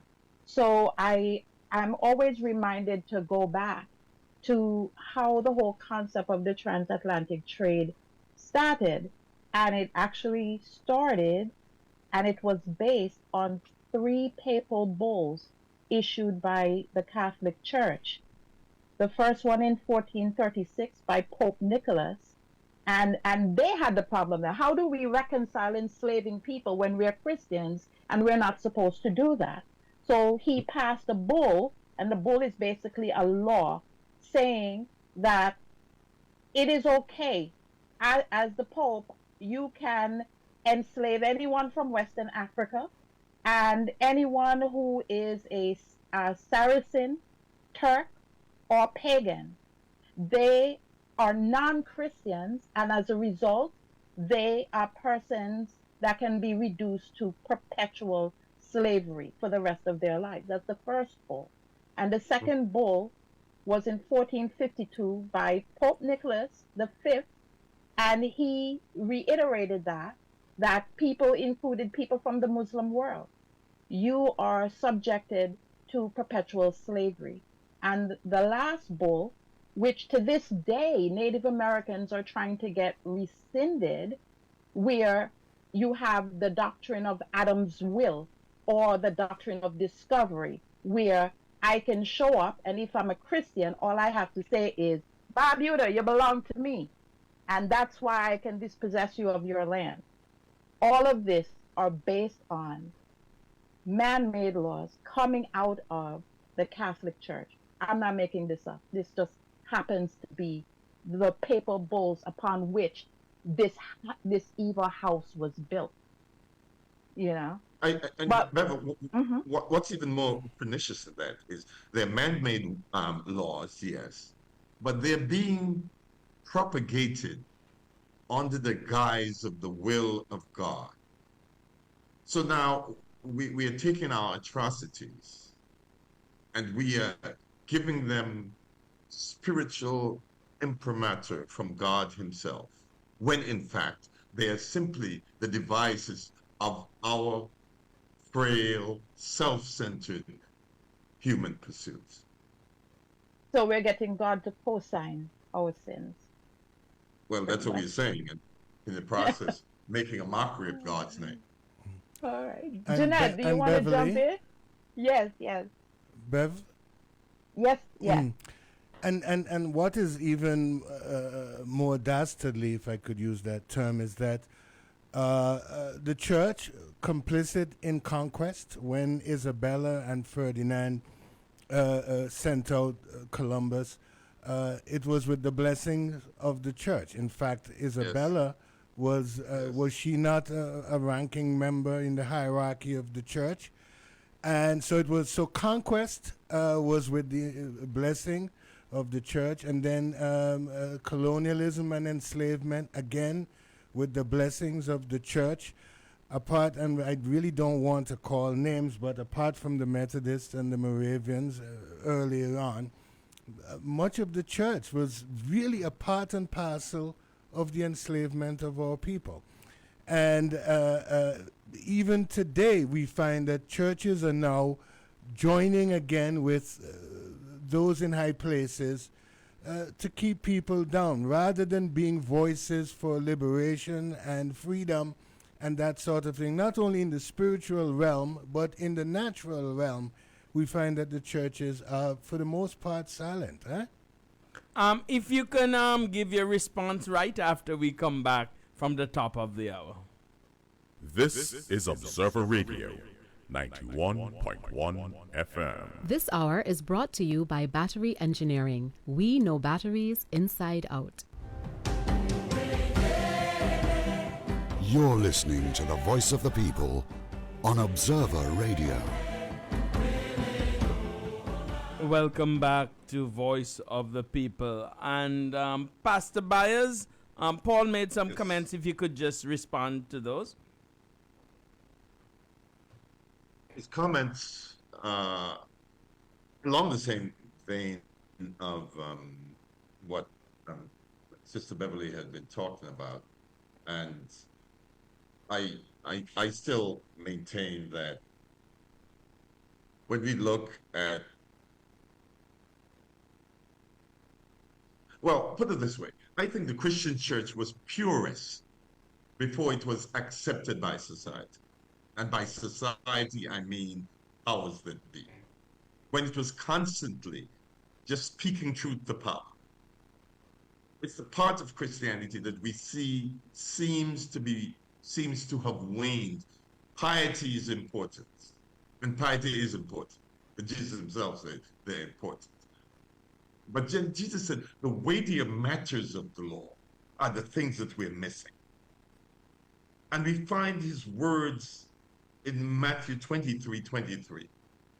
He said, yeah, you pay tithe of mint and anise and all those things, and you don't do this and you don't do that. Piety, wonderful. He said, but the weightier matters of the law, speaking truth to power, justice and mercy and compassion and things of that nature, speaking for those who are downtrodden, the unrepresented, people who may not be of the same party colors. These are some of the things that the church ought to be doing, but unfortunately, or as they taught us right at PM school, but alas, common. And, Yes. and before you go, Jeanette, Yes.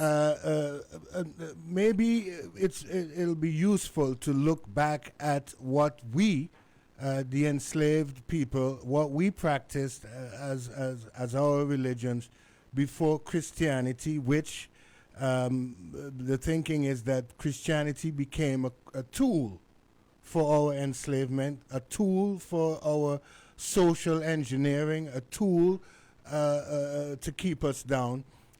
Maybe it would be useful to examine what the missionaries considered to be paganism, voodoo, Santeria, Obeah, any one of those names you may want to call it. Wouldn't it be useful, Reverend? Yes, assuming you're referring to me. Yes, I think it'd be useful to look at them. I just want to say, though, that Christianity was in Africa from the beginning of the Christian era, right? When you read Pentecost, there were people there from Africa and so on. Yes, but it seems as if most of the slaves who came from the Ashantis and so on were basically not adherents to Christianity, and they had their own way of life, their own mindset, their own justice system, their own religion, and it was wrestled away from them, well, legally wrestled away from them, and Christianity was basically hoisted upon them. And in the process, Obeah in our parts of the world had to go underground in order to survive. It had its own system of justice and all those things. And so on the one hand, they were being deprived from practicing their religion. And on the other hand, they were forced to accept Christianity. And there are problems with that, because religion and religious observance should be simple, and it should be based on freedom of choice. Yes. God wants us to accept him freely, not to be forced into accepting him. I think, though, that much of it was caused by a lot of superstitions on the part of the planters or the ruling class, because they didn't understand what was going on. Instead of trying to understand, they decided to wipe it out. Now, even today, people tend to reflexively adhere to certain behaviors. For instance, several years ago, I was pastoring a church in New York, and there was this young lady who developed a terrible condition. Her whole body just trembled. And when she had those fits, I mean, everything shook in the room. And there was this lady, a good Adventist prayer warrior. She called me at home. She said, "Stay away from that young lady. She's demon possessed." She said, "Pastor, do not go there." I couldn't figure that if you're a prayer warrior, if anybody should go, and if she's demon possessed, you shouldn't want to go. So anyway, I prayed and I went and I prayed with the young lady. The young lady didn't have any demons or anything of that sort. She had a nervous condition, and they treated her for the condition. But the bottom line is, anytime we see something that's seemingly inexplicable, we tend to attribute it to the supernatural. Indeed. And that's what that was part of the problem. You know what's interesting, Stafford, is the book talks about how Obeah, even though Christianity increased exponentially after emancipation, Obeah still flourished, right? And I went down that rabbit hole to try to understand truly what Obeah is, and to look at it in an Africana studies framework. It comes under the section one would call ways of knowing. It was a way that people imparted justice. It was their own governing structure. The way they imparted justice, the way they mediated, it was a way they dispensed health care. There was a lot of things. It's a lot of belief systems. However, I actually went and I looked up our laws that are actually still on the books. The law was first dated 1904. This is in Antigua, coming over from the Leeward Islands statute. And it was amended in 1932, again in 1949, and in 1956, and in 1961. And I was reading some of the, we have an interpretation section where there are definitions. There's something in the law called void for vagueness. The definitions are so vague that me going to get a pedicure could be considered the practice of Obeah. It's not very clear. But I think it was not so much that the elites and the planters believed in this stuff. It was a way of controlling the mindset and the fears of the people. They were concerned about the control that this belief system could have on these people. And it's so much easier to control them through a dogma that you understand as opposed to one you do not. Yes. Jeanette, I'm sorry, you were trying to jump in there. Yes, all right. It's all good. I know, freed people, I know, flocked to churches because there were lots of material benefits to be gained by being a member of a church, including education. And there's a particular section in Troubling Freedom that stood out to me on this topic. It's pages 148 to 149. I'm going to read a little excerpt from it.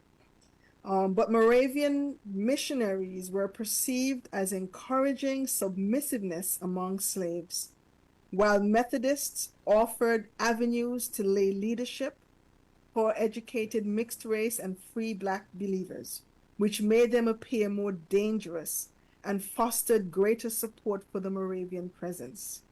Methodism boasted a mixed cohort in Antigua, even attracting white congregants, given its association with respected planter families such as the Gilberts, who helped to found the faith on the island around 1760.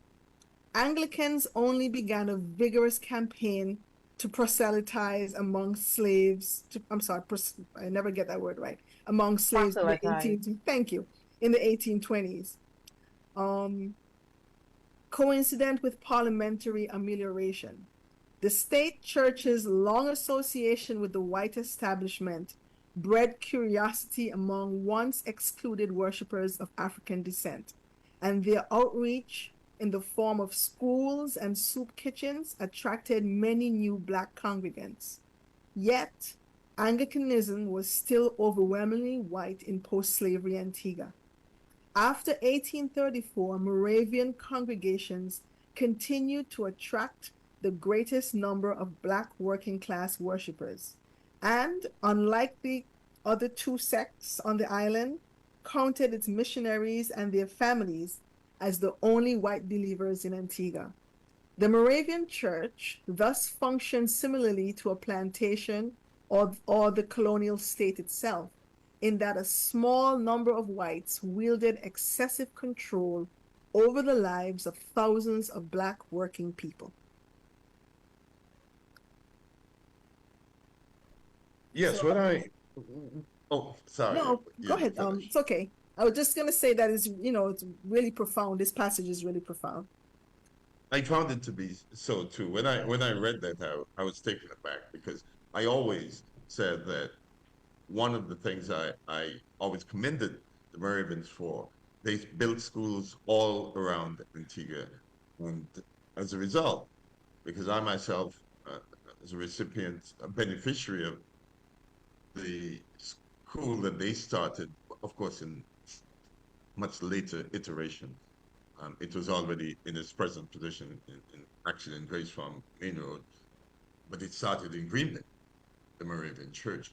My mother and all of my family are from Old Road, and they all started right there at the school, which was then run by the Moravian Church.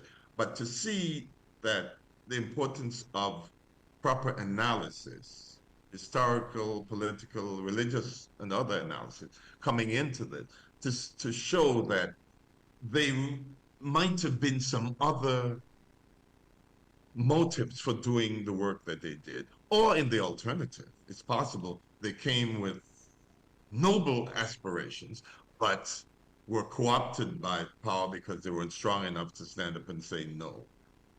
It's unfortunate, because I think it is an object lesson for those of us who are in pursuit of religious and in the furtherance of religion and adherence to religion, that we really check our motives at the door to make sure what we're doing for the right reason, and that we periodically check our mission to make sure we're still on course.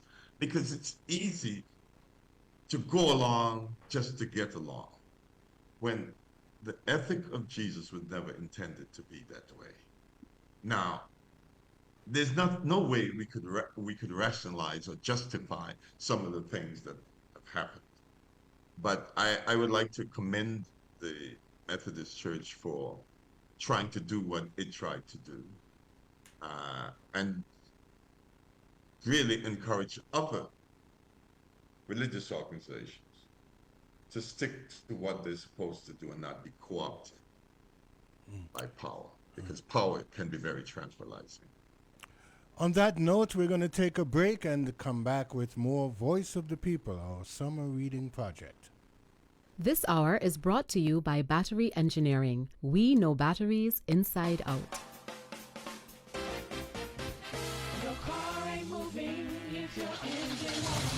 Battery Engineering Limited. We sell batteries with enviable credentials. AC Delco brand, the only choice for General Motors USA. Yuasa brand, the choice of Toyota, Nissan, Mitsubishi, Honda, Subaru, and Mazda. Designed for cars with charge control and start-stop technology. Get up to 24 months warranty. Shouldn't you use the brands that top automakers choose and not the brands they refuse? Go now to Battery Engineering Limited, Independence Drive, St. John's, Antigua. Telephone 461-1629 or WhatsApp 720-2281. We sell the brands automakers choose. Battery power's what you need.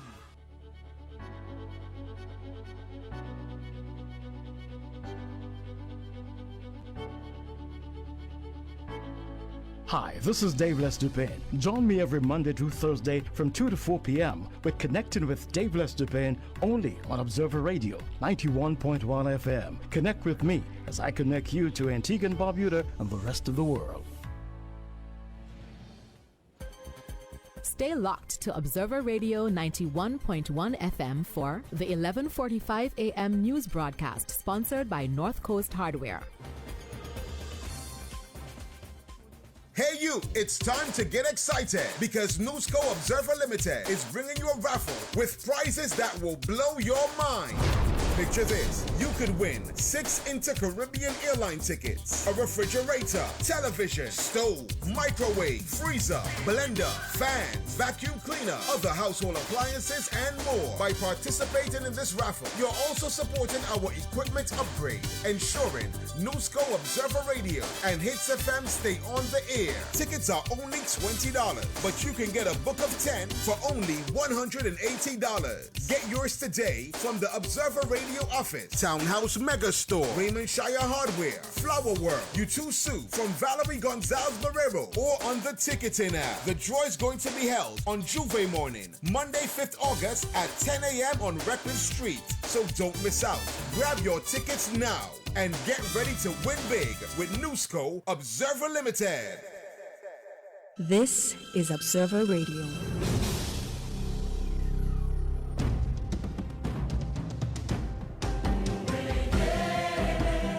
You're listening to the voice of the people on Observer Radio.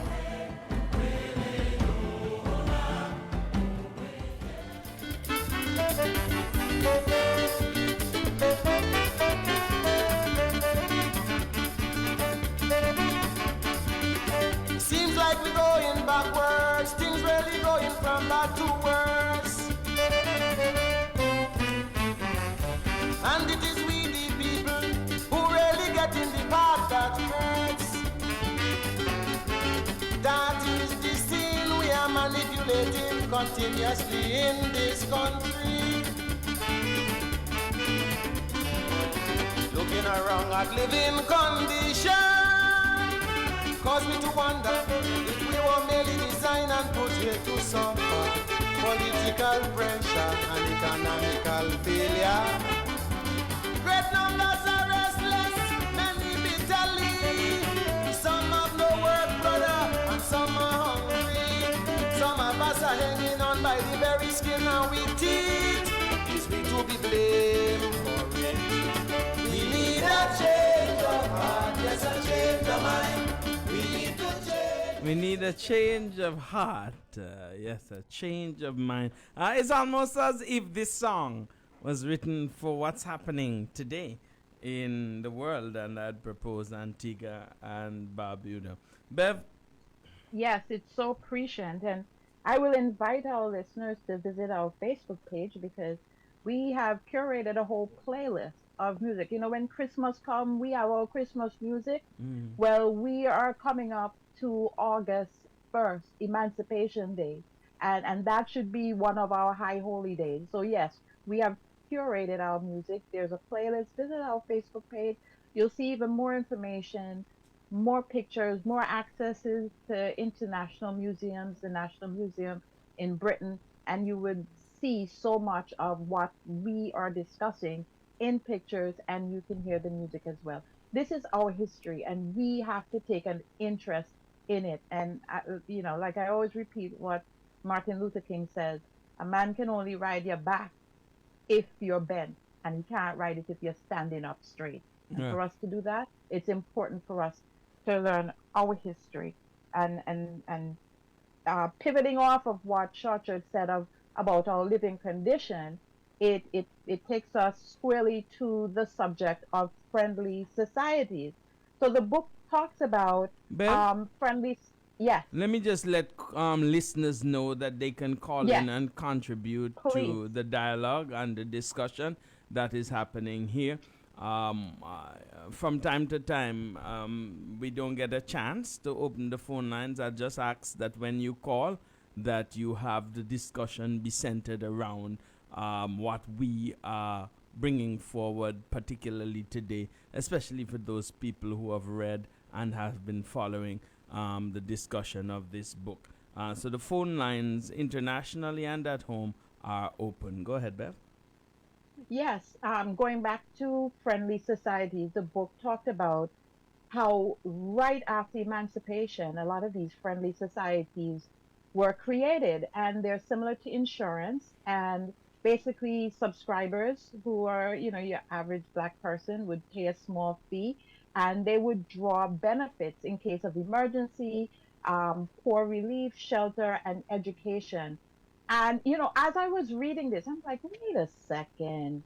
I remember my grandmother and her sisters being very active in a benevolent society. So I made a call to one of my cousins, and she said, oh, the society still exists.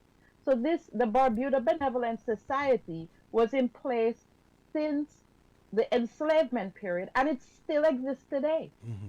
Bev? And I remember they would build caskets when you die and give money to your family. Mm-hmm. Bev, stick a pin in it there. We'll take this call. What's on your mind, caller? Yes, good afternoon.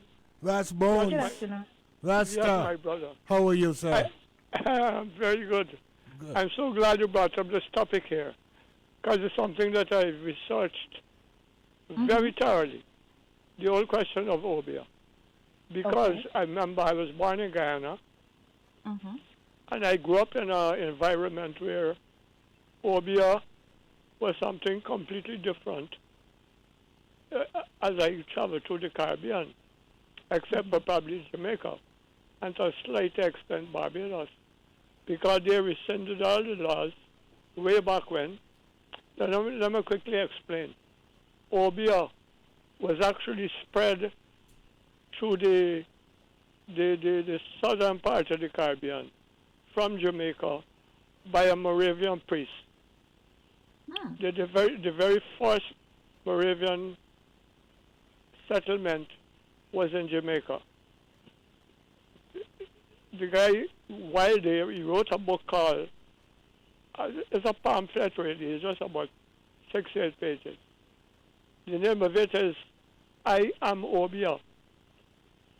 And the reason that is so is because in attempting to convert our foreparents into the Moravian religion, he noticed at that time you had smallpox and measles was what was killing folk. And he noticed that members of the church would have the sickness and they would go away and come back and they didn't have it any longer. So he went with them and they took him to what is called, in translation from the African language, it's called an Obia worker. They always put the word worker along with Obia. I'm talking about Jamaica here now.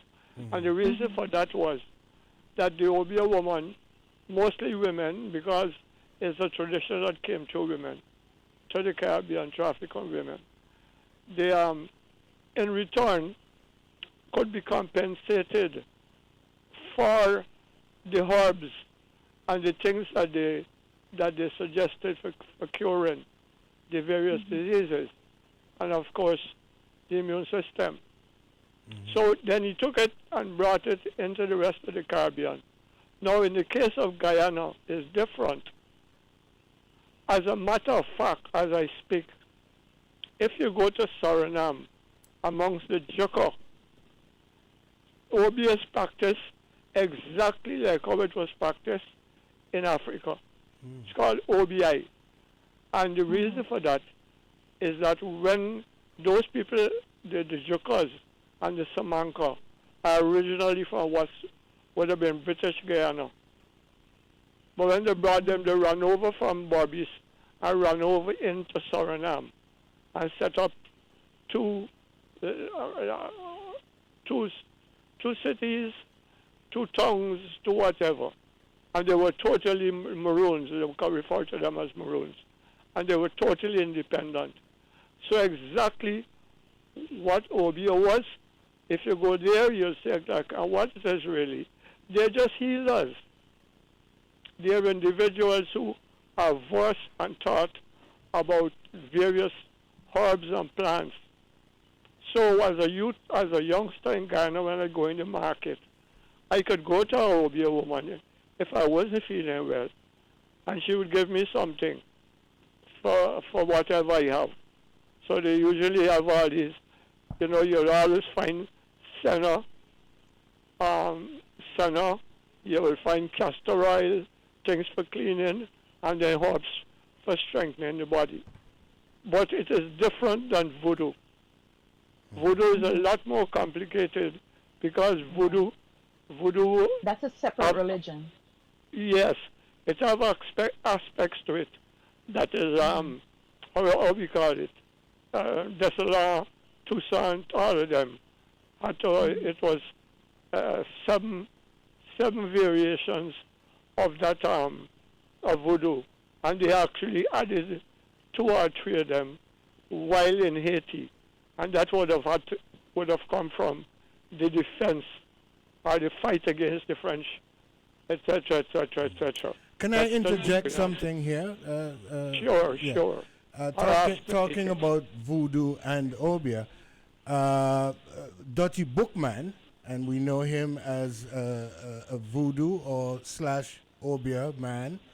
That's what the record is saying. He came from Jamaica, went over to Haiti, and was part of the ritual just before they started the fight against the French, the Haitian people. And to this day, there are people who suggest that Haiti is suffering and Haiti is going through some form of retribution, if we want to use that term, because they practiced voodoo / Obia, and they believed in it, and they sold their souls. I'm just repeating some of No, you're absolutely correct. Well, thank you. Dottie Bookman, as a matter of fact, Dottie Bookman was Muslim. Oh, okay. Yes, he had a copy of the cover of the Quran. The Quran. Yes. Yes, he had it tattooed on his body. Oh. So it's because you may have to remember, quite a few of our Africans who came in the belly of boats were Islamic. Indeed. You find quite a few, Brazil in particular. Quite a few of them, and Bookman was one of them. Indeed. You see, so while this is really the reason why I am enjoying this is because it helps to understand things, which is why when Forbes Burnham, he legalized Obia in 1966. He made the Obia legal, and then after that, Jamaica followed and rescinded all the laws against Obia, because you could die. You could same thing in Barbados. But a lot most of the research that I found, when most of these places tried to repeal them, a lot of people were up in arms, and what they ended up doing is they did it quietly. So a lot of those places that you call, they did repeal it. So I'm waiting for us to do the same. But we need to move ahead. And we were speaking of friendly societies, and my question to Bev, before we move on, I believe we have 2 other callers who have been holding. Perhaps they can share. No problem. Caller. All right, we lost that caller. Do we have another one? Hello, good day. Yes, good afternoon. Good day. Yes, I'm so happy that Bones called in. And I have a varying difference in my Obia. But I would just leave Obia as we know it here. That has to do with the French and white. Has nothing to do with black people. Now, the person you have on there as a pastor, bishop, whatever it is, I want to go to his mind. What he thinks the Pope is, if he could just answer that for me. If he thinks the Pope is the leader of the Church of God. The Pope is a man. Okay. So we have what you're terming as God. And this entity, the persons who follow this entity do the most evil that there is. And the persons who follow this entity don't have a clue whether they're right or wrong in what they're thinking. And you're supposed to get your teaching from the top, which would guide you into the place that is right. But no Christian actually know where they are. So that is an impossibility by That's not true. your reasoning. No. That's So explain that to me. Tell me what you think. You're making some wild generalities that are not true. In the first place, I'm not saying that what I'm saying is not true. So you tell me. Analyst, please allow him to answer. Yes. In the first place, the Pope is only the leader of one aspect of Christianity, and that's the Catholics. The Pope is not a leader in Protestantism. He's not a leader in the Orthodox Church, and those are And the all three of those main church came out of. No, that's not true. Why you say it's not true? Catholicism, sir. Catholicism developed round about after the 3rd and 4th century. There was a Christian church before that. And let me tell you how it happened. They noticed that first they said that we ought to have a leader. The Bishop of Rome was just a bishop. He was first among equals. He was not a pope. And then they noticed the whole emergence of the pope is a historical phenomenon. They noticed that all of the councils, the Council of Nicaea in 325, the Council of Chalcedon in 451, and all that, whatever the eventual doctrine of the church was, the Bishop of Rome was always on that side. So somebody said, look, there must be something about this Bishop of Rome. So there you have the emergence of the Bishop of Rome, and they called, he was still first among equal, and gradually they started calling the Papa or the Pope. It is not something that happened going back to Jesus' time. The Apostolic Church did not have a Pope. Who is leading this entity? Who? Who's leading what? Leading what entity? Leading the entity that you would call in form in whatever time. Who is the head of that? Is it God? Yes, God is the head of it, yes. So how we have all this crap? Tell me. Explain that to me. Well, I was just explaining. Can I just put a pin in it? Go ahead. Analyst, Yeah, go ahead. we have a lot of stuff to cover in a very short time, and while I appreciate your questions and No problem. they always leave food for thought, we just want to go through, and I'm telling you, the Right, book I know that, and that's started. why the calls would interrupt it. But I just want to leave this with the people who continue what has happened to us, because they are a part of the system that is left. You need to check your mind. Stop it. Because all you're doing is continuing the danger of what we want to get rid of. I'm willing to come back. More than willing. Yeah, so Stafford, it looked like we need a whole new show. A whole show to talk about it, and we're going to set it up maybe hopefully before you leave. Right. Okay. All right. Okay. So, with regard to the friendly societies that I was talking about, one of the questions I wanted to ask Stafford is, do you think that we can leverage ideas like that today? Yes, I think we can.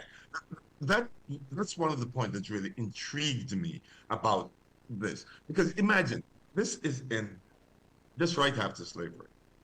And then there's a hurricane in 1843. And the organizations that contributed the most money to the rebuilding, based on chapter 5 of the book, were these friendly societies. A loan was given to the Methodist Church to rebuild the church. A grant was given to the Anglican Church. And I'm saying, wow, with their meager resources, they were able establish institutions in the community that they could do such a great work. What about if we were to pool our resources and start several of these type of things? We could, generations to come would rise up and call us blessed. And we could use different, we could do it based in villages, you can do it based on denominations. We need to do some of these things. Now, I must say that the Antigua Commercial Bank, in one of its earlier iterations, they used to call it the Cooperative Bank, that I remember, used to be located on Newgate Street. And my mother and some of her friends, these women from Old Road, all living in Grace Farm, and they bought shares in that bank. And it's good to see the development of the bank. I don't know what its mission is today, but I can tell you from its humble beginnings, it has come a long way.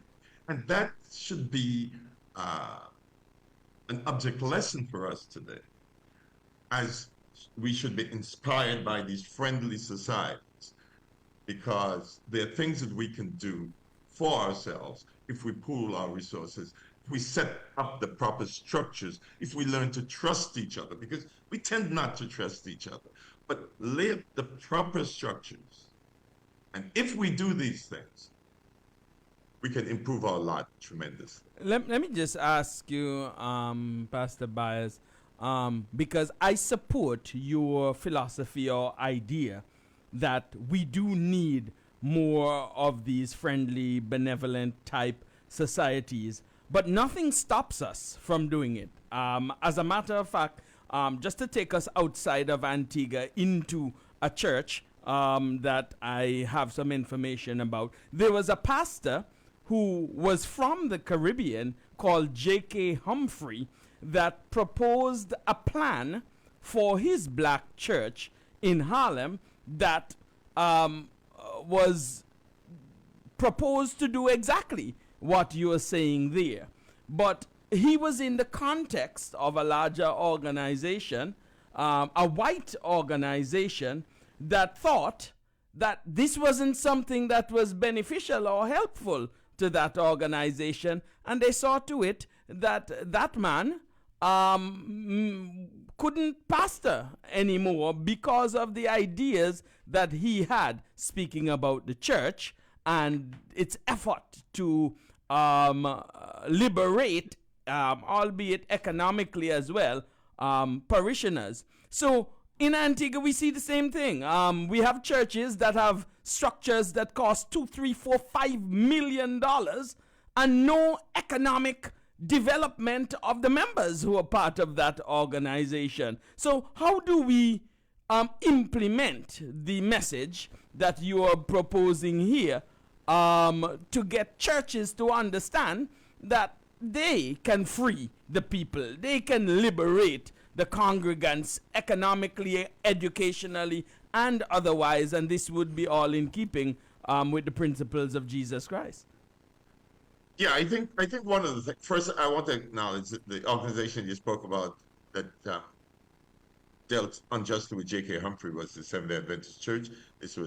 And the person who went in and ameliorated the situation in Harlem was an Antiguan born by the name of G.E. Peters. His father was a Moravian teacher and preacher in Old Road and different parts of Antigua. But he and his sisters became, after his father accepted Adventism, he and his sisters became great missionaries throughout in the United States and in the Caribbean for the Adventist Church. Yeah, a lot of wrongs were done in the name of God. We don't have to gloss over them. The truth is the truth, and I believe we should see the truth as such. How can we ameliorate the situation? How can we change? We need a revolution in our thinking. First, we need to realize that Jesus himself said we must occupy until he comes. The gospel is about the hereafter, yes, but it's also about the here and now.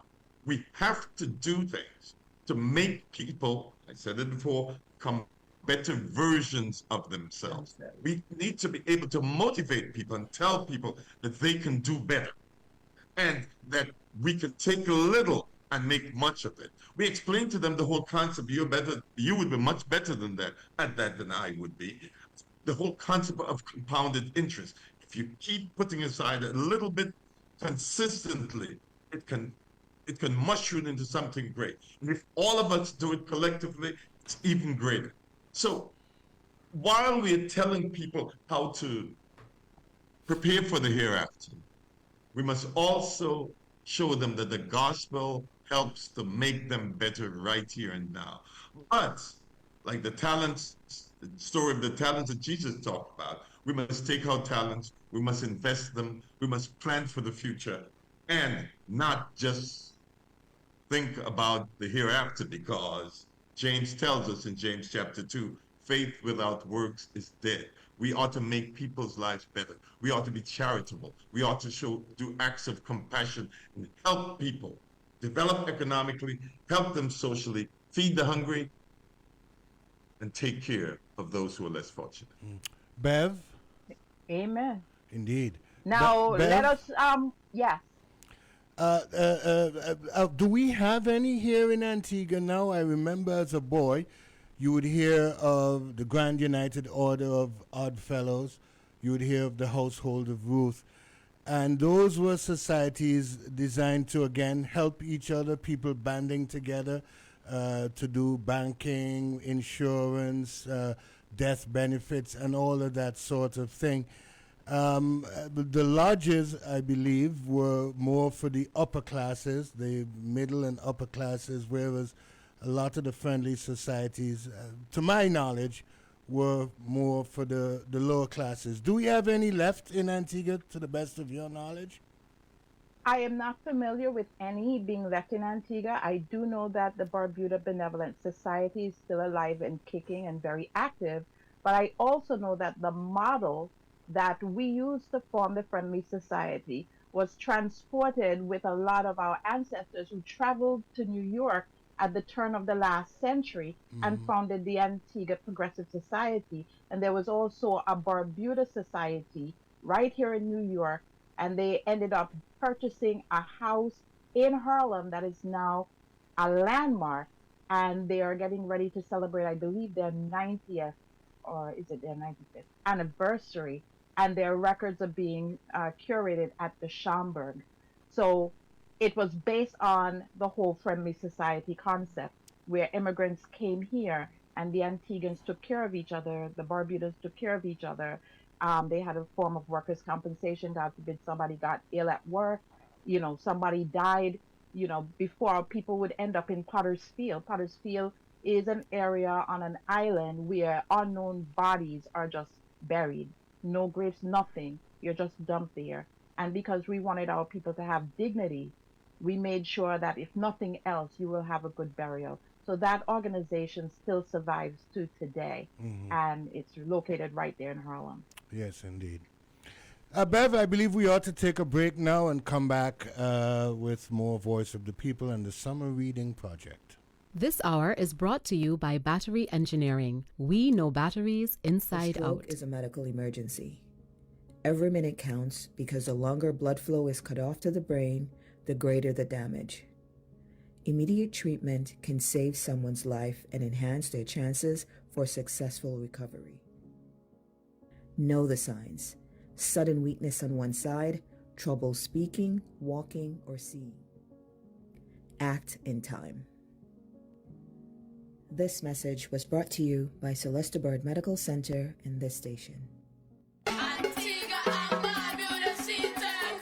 Help us protect Antigua and Barbuda's sea turtles. Did you know that sea turtles are protected under Antigua and Barbuda law? It is illegal to touch or disturb turtles, their nests, eggs, and hatchlings. Report any nesting activity, injured or dead sea turtle. See a turtle, save a turtle. Call ABC Turtles at 7-TURTLE. That's 788-7853. This has been a message brought to you by ABC Turtle Awareness and Observer Radio.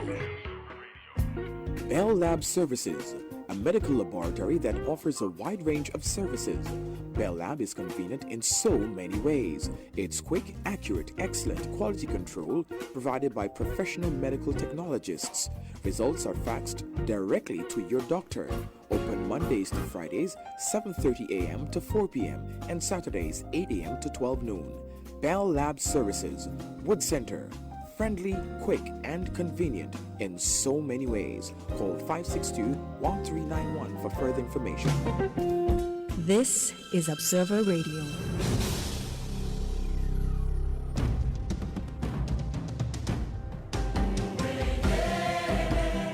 You're listening to the voice of the people on Observer Radio.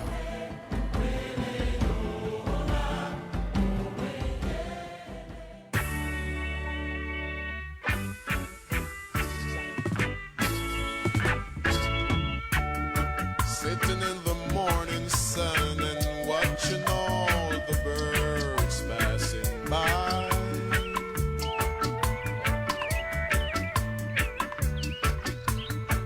Oh, how sweet they sing, and oh, how much I wish that I could fly. And I try, I said I try.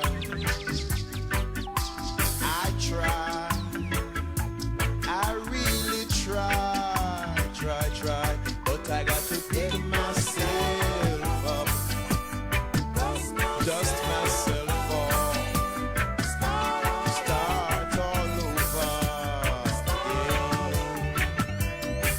I got to pick myself up and dust myself off. We got to pick myself up, dust myself off. We have the knowledge, the power, the information to start all over again, Bev. That's what we do. Okay, so now we're moving into a new topic called exclusions and expulsions, something that I was not familiar with. Jeanette, you want to go into that? Yes, one of the ways that freed people were policed was through exclusions and expulsions. What exactly is exclusions and expulsions? Is there a biblical grounding, Pastor Byers, for... Well, is it something, is it limited to certain denominations, or is it still practiced today?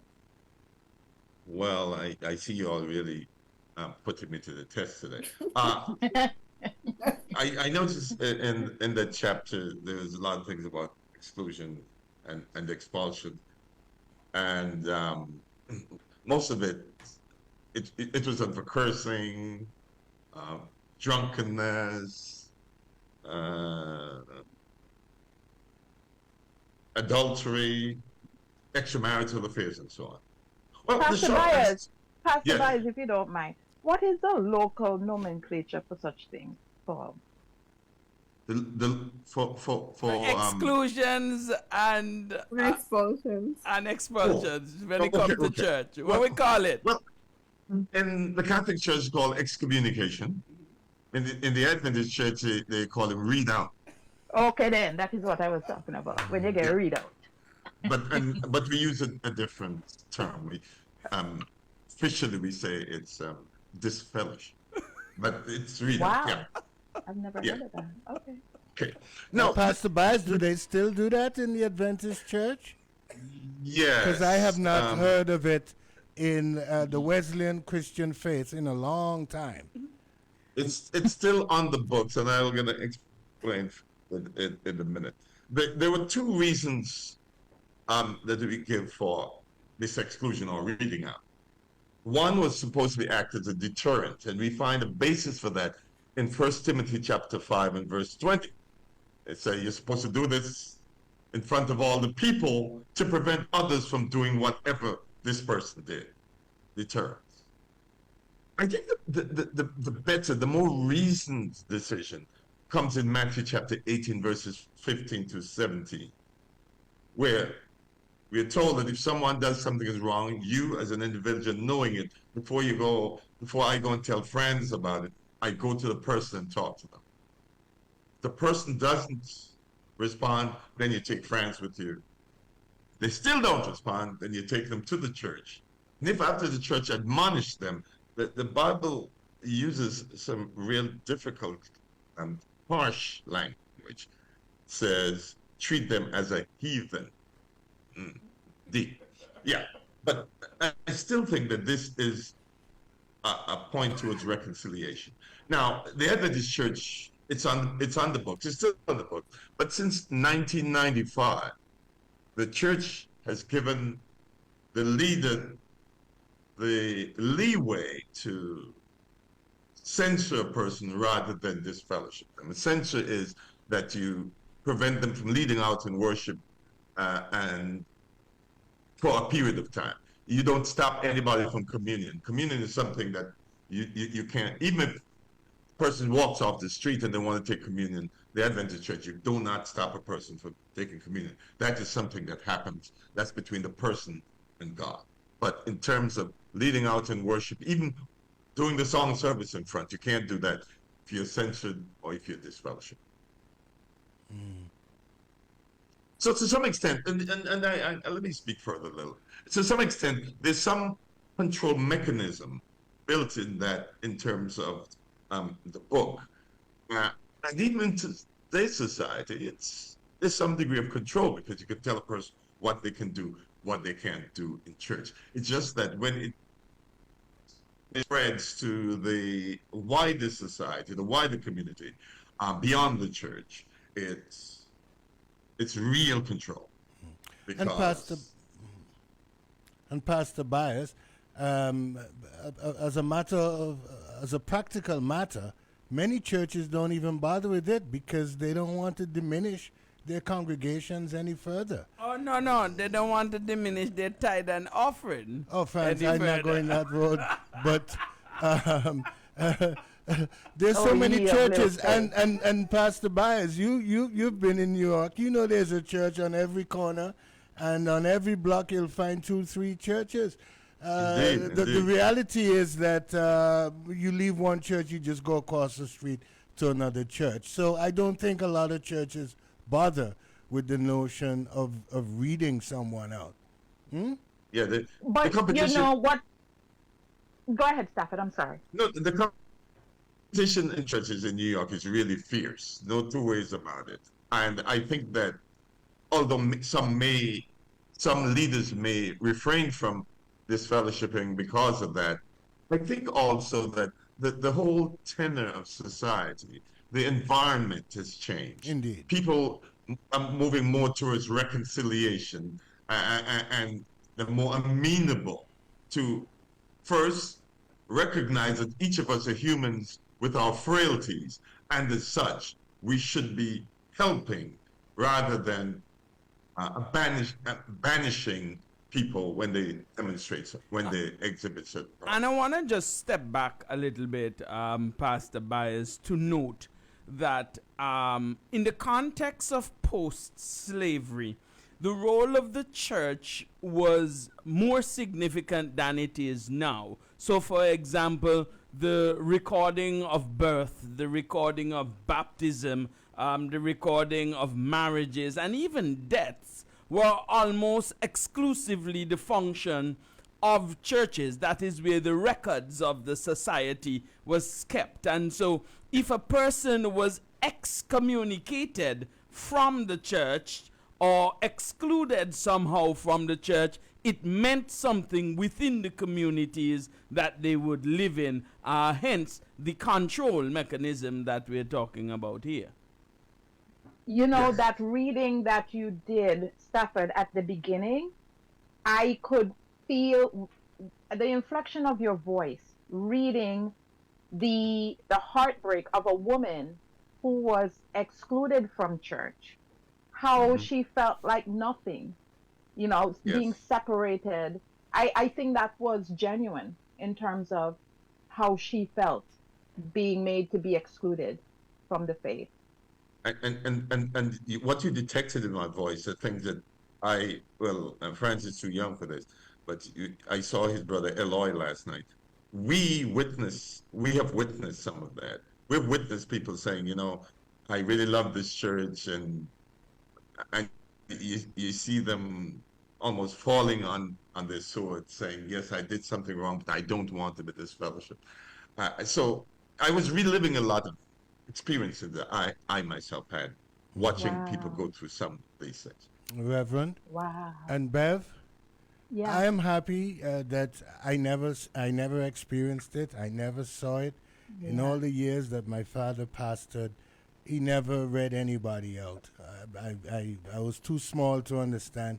But now that I'm older, my thinking is that he felt that the person needed to be reconciled to God. It was a matter Amen. between God Mhm. and that person, and it was not his place to become the judge and the jury, if you will, and dispense a reading out, if you want to use that expression. So for the many years that he pastored there, I never saw anybody being read out. In the 60s, however, that was a big part of the Wesleyan Church. They would read people out for all kinds of things.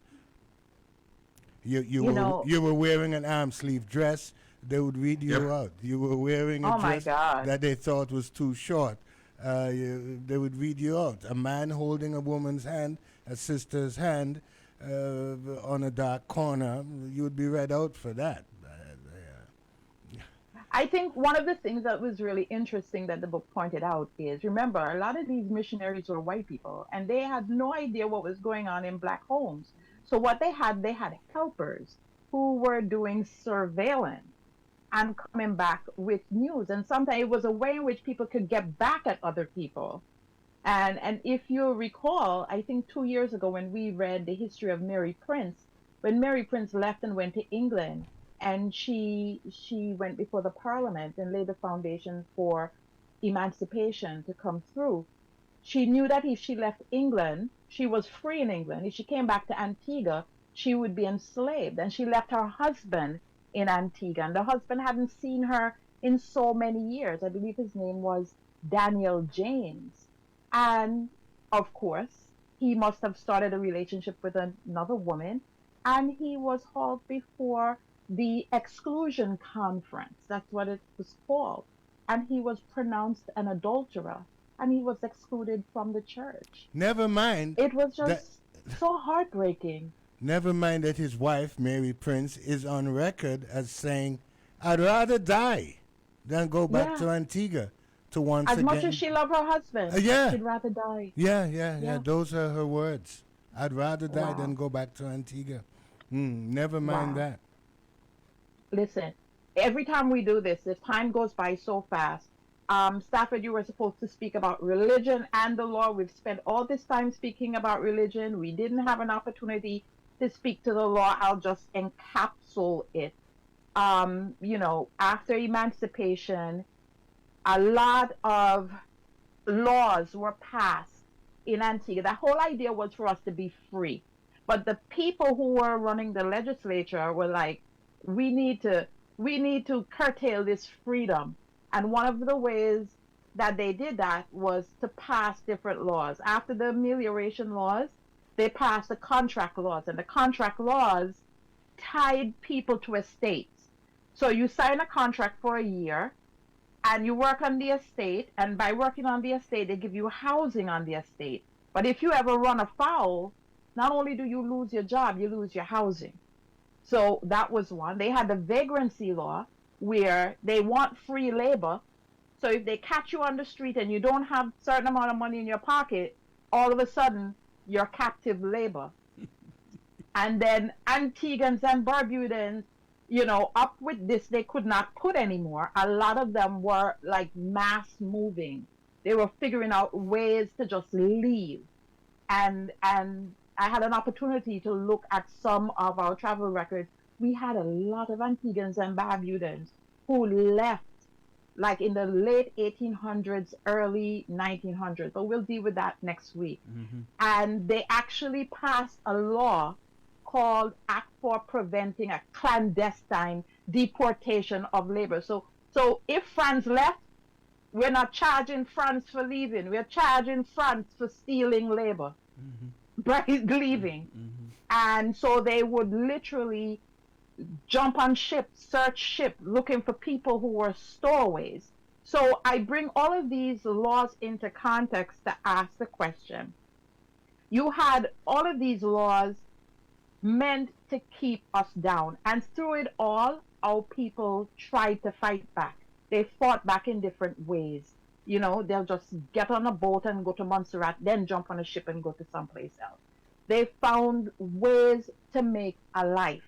and there wasn't much that they could have done until they fought to get access to the legislature.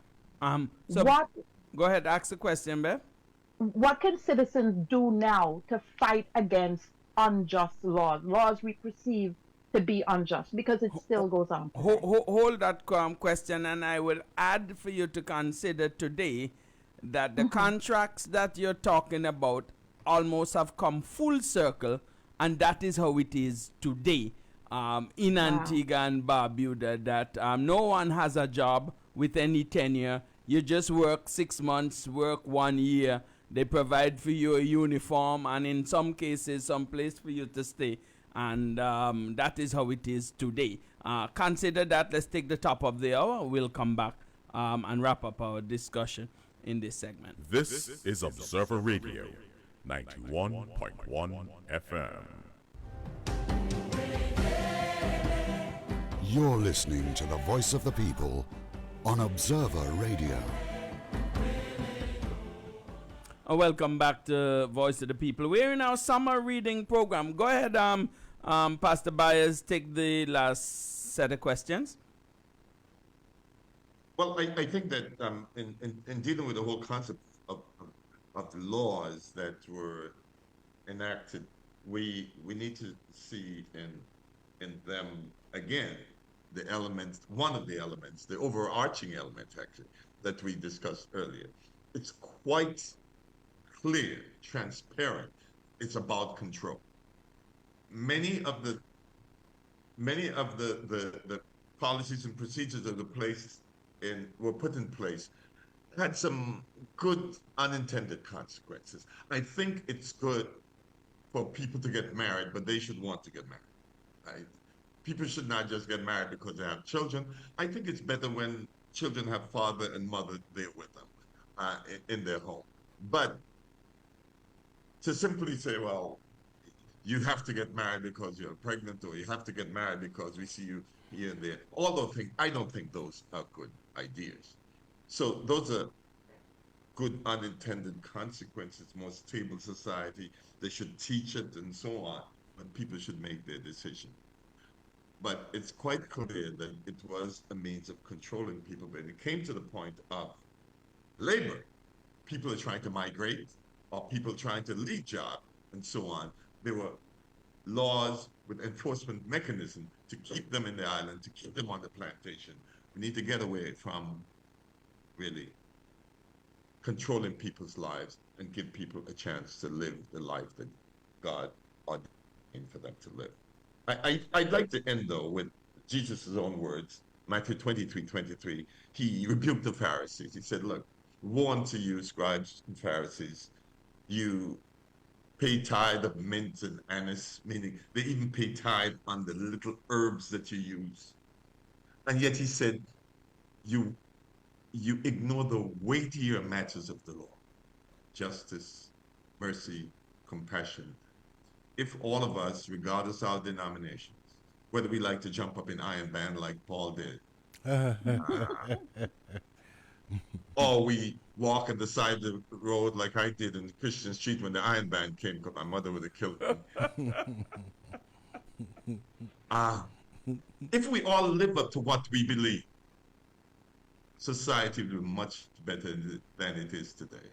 I'm hopeful that we have learned from the lessons of the past and are able to craft a future that generations to come would be able to say thank you, because you were able to avoid the stereotypes. You were able to think outside the box and do what is best, not only for the hereafter, but for right here and now. As we wrap up our conversation today, what are your takeaways? And we can start, Jeanette. Everybody can give their takeaways. Our next break is at 12 minutes after 2. Jeanette, we can start with you. Yes. Well, I'm here and I'm taking a trip down memory lane. The conversations I've had with my dad, Sir Keithlin, my grandfather, Hilson, and his father, Papa Sammy. and they all had the same, thoughts and sentiments about church. They loved God, they loved Jesus, and they were respecters of other religions. But the primary problem that they had was people were going to church, but they were not really being taught how to become abundant, how to get to their goals, as you said, Pastor Byers, and that church is really meant to make people better. It's a society of people who are congregating over the same common love of God and of Jesus, and yet there's some areas where they're fallen short, and it's historical. And so this segment of our summer reading program is really taking the lens and casting it backwards and looking back in time. And it really is, it's an invasive look, it's an honest look, and it shows that there is a lot of work to be done. And as I said, where I come from and who I come from, love God and love Jesus, and they always wish the best for others. And this has just brought back a lot of memories of the talks that we've had. And it's a very, very valid and necessary conversation that everyone should have. Jesus didn't come here to overturn the establishment. He just came to make the path clear and to free people and emancipate people because they were in bondage and they didn't know it. And the same is true today. And this book has really shone the spotlight, giving us a view back in time, like a time travel machine. And I really appreciate it. And I appreciate the listeners, and I appreciate you, Pastor Byers and Radio Observer, Franz, Paul, and Beverly. And God bless everybody. Thank you. Stafford, do you have anything else? Yes, I too would like to thank you, Franz. I would like to thank Paul. I'd like to thank Beverly and, of course, Jeanette for all of the contribution and the entire listening audience, especially those who called in. I think one of the things I'd like to just end with is whether we're making laws or leading out in religious worship, we should keep Micah chapter 6 and verse 8 in mind. He had showed thee, O man, what is good and what doth the Lord require of thee, but to do justly, to love mercy, and to walk humbly before thy God. It would be wonderful if our leaders would keep that foremost in their minds. Thank you. Bev? Yes, I first of all, I want to thank you and Paul so much. You guys asked a really great questions. Thanks for those who called in, always on point. And Stafford, I just want to thank you. And I feel as though I had this opportunity to share with the world, my friend that I can always turn to whenever I'm in flux. I can call you, and I know the conversation would end with me feeling so much better. You always know just exactly what to say. And my takeaway from what we've discussed is we really need to encourage the sense of intellectual curiosity among our children. Let them ask questions and direct them where to go for the answers if we don't know the answer. You know, Christianity is a religion that was introduced to our ancestors, and it's something that we hold on to. But two things can be right at the same time. We had our own ways of knowing, so we cannot just dismiss. We need to find out and learn more. And again, all of this comes down to us understanding the power of the apparatus using what is dear to us, our faith, our religion, as a form of control. And we really need to learn to summon the spirit of our ancestors, and we need to learn to fight back. You know, nowadays we hear people trying to spin the most incredible things to us and tell us that it's okay. Well, there's not enough lipstick to put on a pig for us to recognize a pig when we see a pig. So we need to be strong. We need to summon the spirit of our ancestors, and we need to learn to fight back against injustice. And again, I thank you so much for permitting us to just scratch the surface of this incredible book. And I still encourage everyone, make sure that it is in your permanent home library. There's just so much in this book. And thanks to Dr. Natasha Lightfoot. I can never stop thanking her for doing this. Appreciate it. Paul? Yes, quite an interesting discussion we had today, one in which I learned so much. And I'll just end by commending the folks. And Pastor Byers and we spoke a little bit about the role of the Methodist Church, the Moravian Church, the Anglican Church.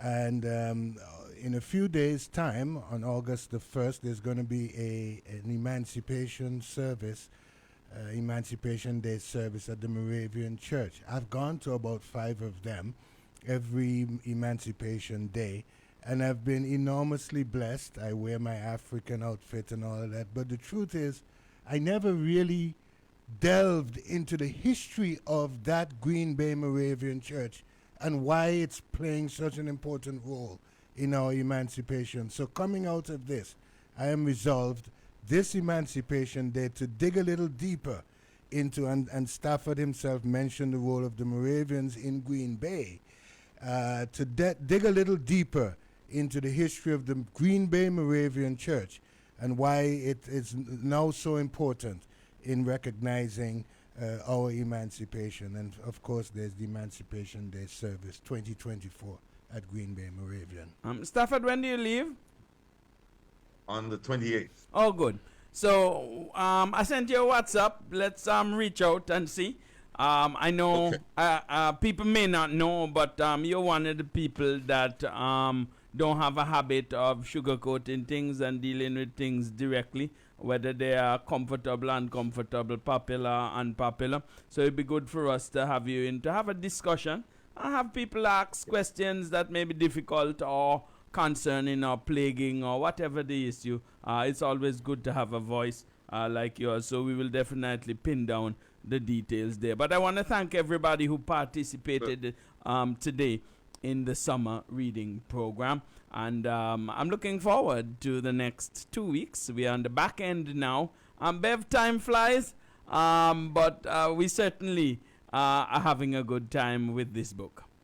We have one more week left. Wait, is not 5 Fridays in July? 4 weeks. No, what? Oh, yes, my goodness. We My goodness. So next week is the last week. So we have a lot and we'll talk more about the history crawl with Paddy. Well, definitely. Next week we can talk about that. Maybe even in the week I can start to share that. A history crawl, a good time to do that while people are here on the ground. Thanks, everybody. Let's go out with a break and come back to Voice of the People. Are you tired of just dreaming about owning your own home or securing that perfect piece of land? Well, dream no more, because at ECAB, we understand the true meaning of home ownership. Let ECAB help you open the door to home ownership with our low interest rates, reduced commitment fees, and up to 100% financing. Your journey to home ownership starts right here. Already an existing ECAB customer? We can tailor your mortgage to provide you with the cash you need to make these home improvement dreams a reality. So what are you waiting for?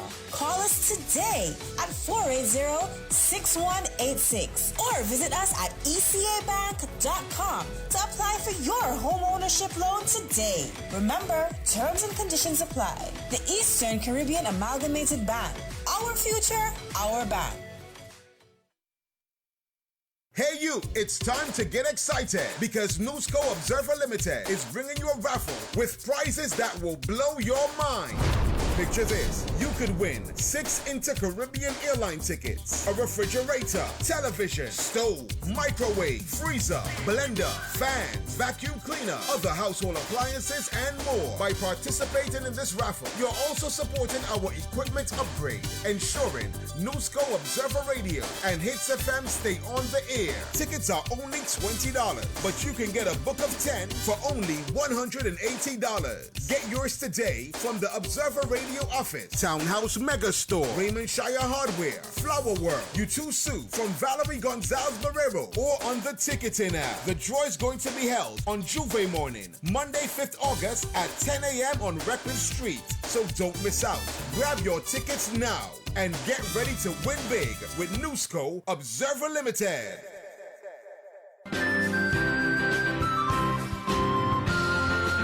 Join us on the Birthday Club every Monday to Friday from 6:30 a.m. to 6:45 a.m. Observer Radio wishes you a blessed and happy birthday.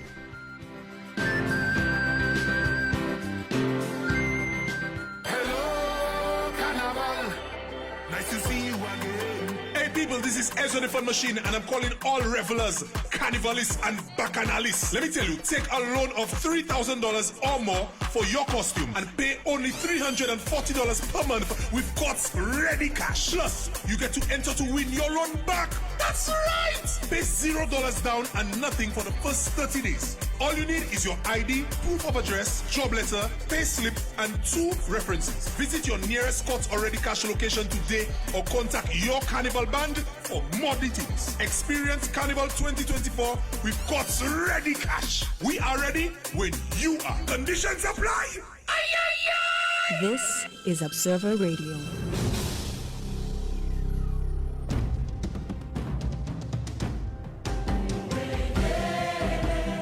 You're listening to the voice of the people on Observer Radio.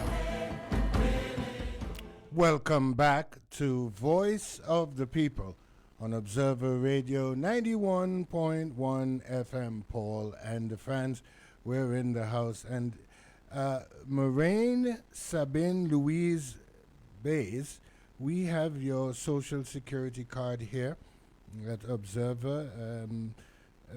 Please come by. We're on the 4th floor in the ABI building.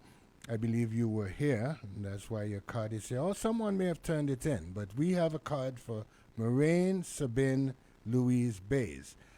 The card is here at Observer. Please come and retrieve it. And then, of course, remember the good gentleman. He's a fisherman. He's down on his luck. He needs some assistance with getting his boat back to seaworthiness, as well as his engine. Please call if you want to help this brother, and he really, really needs the help. He has 4 children, 2 of them quite small. Give Observer a call, 462-3911, 462-3911, and beat the heat at Ginger Lily with new arrivals in cool linens and cottons from Greece. Affordable elegance from London Times. Ginger Lily, they're upstairs of Sunseekers. Down there at Heritage Key, they're open from 9 to 5, Monday to Saturday. So they're still open. You can run down there now and again tomorrow to look for your summer clothing. They have them down there. And don't forget the Flair Academy. They're going to be hosting the camp, the Kids Etiquette Camp, kids from ages 13 to 18. Tomorrow is July the 20th, right, friends? Mm-hmm. Yeah. The cost is only $120. You can sponsor someone. You see a child and you want that child to finishing school if you want to, get the real nitty-gritty of etiquette. You need to go and see the Queen of Etiquette herself, Ambassador Dame Deborah May Lovell. Call 734-8333. 734-8333. You don't want to miss this opportunity. And finally, this Friday, today, Saturday, and Sunday, Jews has a special gift for you. Shop at Jews and get your very own Jews coupon and get 10% off on any 3 purchases. Friends, I've never heard anything so generous. Mm-hmm. Huh? Yeah. They want to help people in Antigua and Barbuda, Jews. This is one of the oldest institutions in Antigua, by the way, in terms of businesses. Mm-hmm. Yeah. They've been around for a long, long time. Way back. Early colonial times, they were here, Jews and some other establishments. But Chris Williams, he know how to take care of the people. Give them a call, 729-3397, 729-3397, 729-1210. You can also follow them on Facebook and Instagram. Shop at Jews, your happy place. Yeah. Folks, if you want insurance, is Romy you have to go to. Call Romy at 484-6425. He's in the ABI building. He will sort you out. Romeo Francis, 484-6425 is his number. And you know that he on tomorrow with the Dawn Till Dusk people. Them they gonna have music, they gonna have food at both locations, by the way. The best DJs that live with the activity. The food start to serve at 6 a.m. and so everybody have to go there. As a matter of fact, tomorrow, me go deal with some hiking, probably up by Bugger Peak, and as soon as I come back to town, me go by Dawn Till Dusk. I go break my fast and get some bread in my system tomorrow over by Dawn Till Dusk. And go down to Sunseekers. It's the weekend. You need a bath suit for the weekend. You can't have a weekend without the bath suit. It's US $50, and a ton of them are on the rack. Plenty options to choose from, fully covered or nothing at all. You can get them down at Sunseekers. Heritage Key is where they are. And of course, 7 days a week you can go to Barbuda, and you can go there with the Barbuda Express. It leave from behind King's Casino every day, and you can go to Barbuda, see the Frigate Bird Sanctuary, the Pink Sand Beaches, the cave exploration, snorkeling. Just call them 764-2291, or to get from A to B by C, check them out, barbudaexpress.com. And dress for the summer at Sunseekers. Men, don't feel left out. You can go down to Sunseekers too, and they have a men's wear sale going on. You can get short beachwear, or long ones as well, tight ones or not so tight ones. Men, you can go down. Sunseekers are located in Heritage Key. Let's go to the WhatsApp board. The phone lines are open. We have only a few minutes left. Make your thoughts, your comments short and sweet. Very quickly, fans. The WhatsApp board. This one here says, yes, my grandmother, it says, and grandfather moved back to New York moved back to Barbuda, sorry, with their family. Talking about movement. Staying on the WhatsApp board. Could you tell me the name of the book, please? Troubling Freedom by Dr. Natasha Lightfoot. Hey, good afternoon. Adventists in Antigua still read out people. I'm not calling the man name. I think his ignorance, but friends. Paul say nothing. Hey, say it when the pastor come. Who pastor? Pastor Byers. Oh. Yeah. Friends, you get read out to one church, you go across the street and go to another Paul, that's church. why in America they don't read out They people, don't read nobody They else. say, look here, it's a tithe and an offering that. No, I'm not thinking How of you that. guys? Paul, No, I am telling you that is how the thinking go. Because No, the treasurer is on the readout board. Absolutely. They don't read it. I don't know. I've gone to many churches in America, and no, up there is not so prevalent. They don't read anybody else. Yeah. And by the way, friends, the stuff that they used to read people out in the Wesleyan church is stupidness. They don't do it in America. No, they can't. They used to Somebody read people clap a out. lawsuit under them. Not just that, but friends, back in the day, in the early ages, when I was but a little boy, you don't have on no hat in church. They want to call you before board and so. Nonsense. You have on a sleeve that they think is an arm sleeve. Nonsense. They want to read you out and all of that.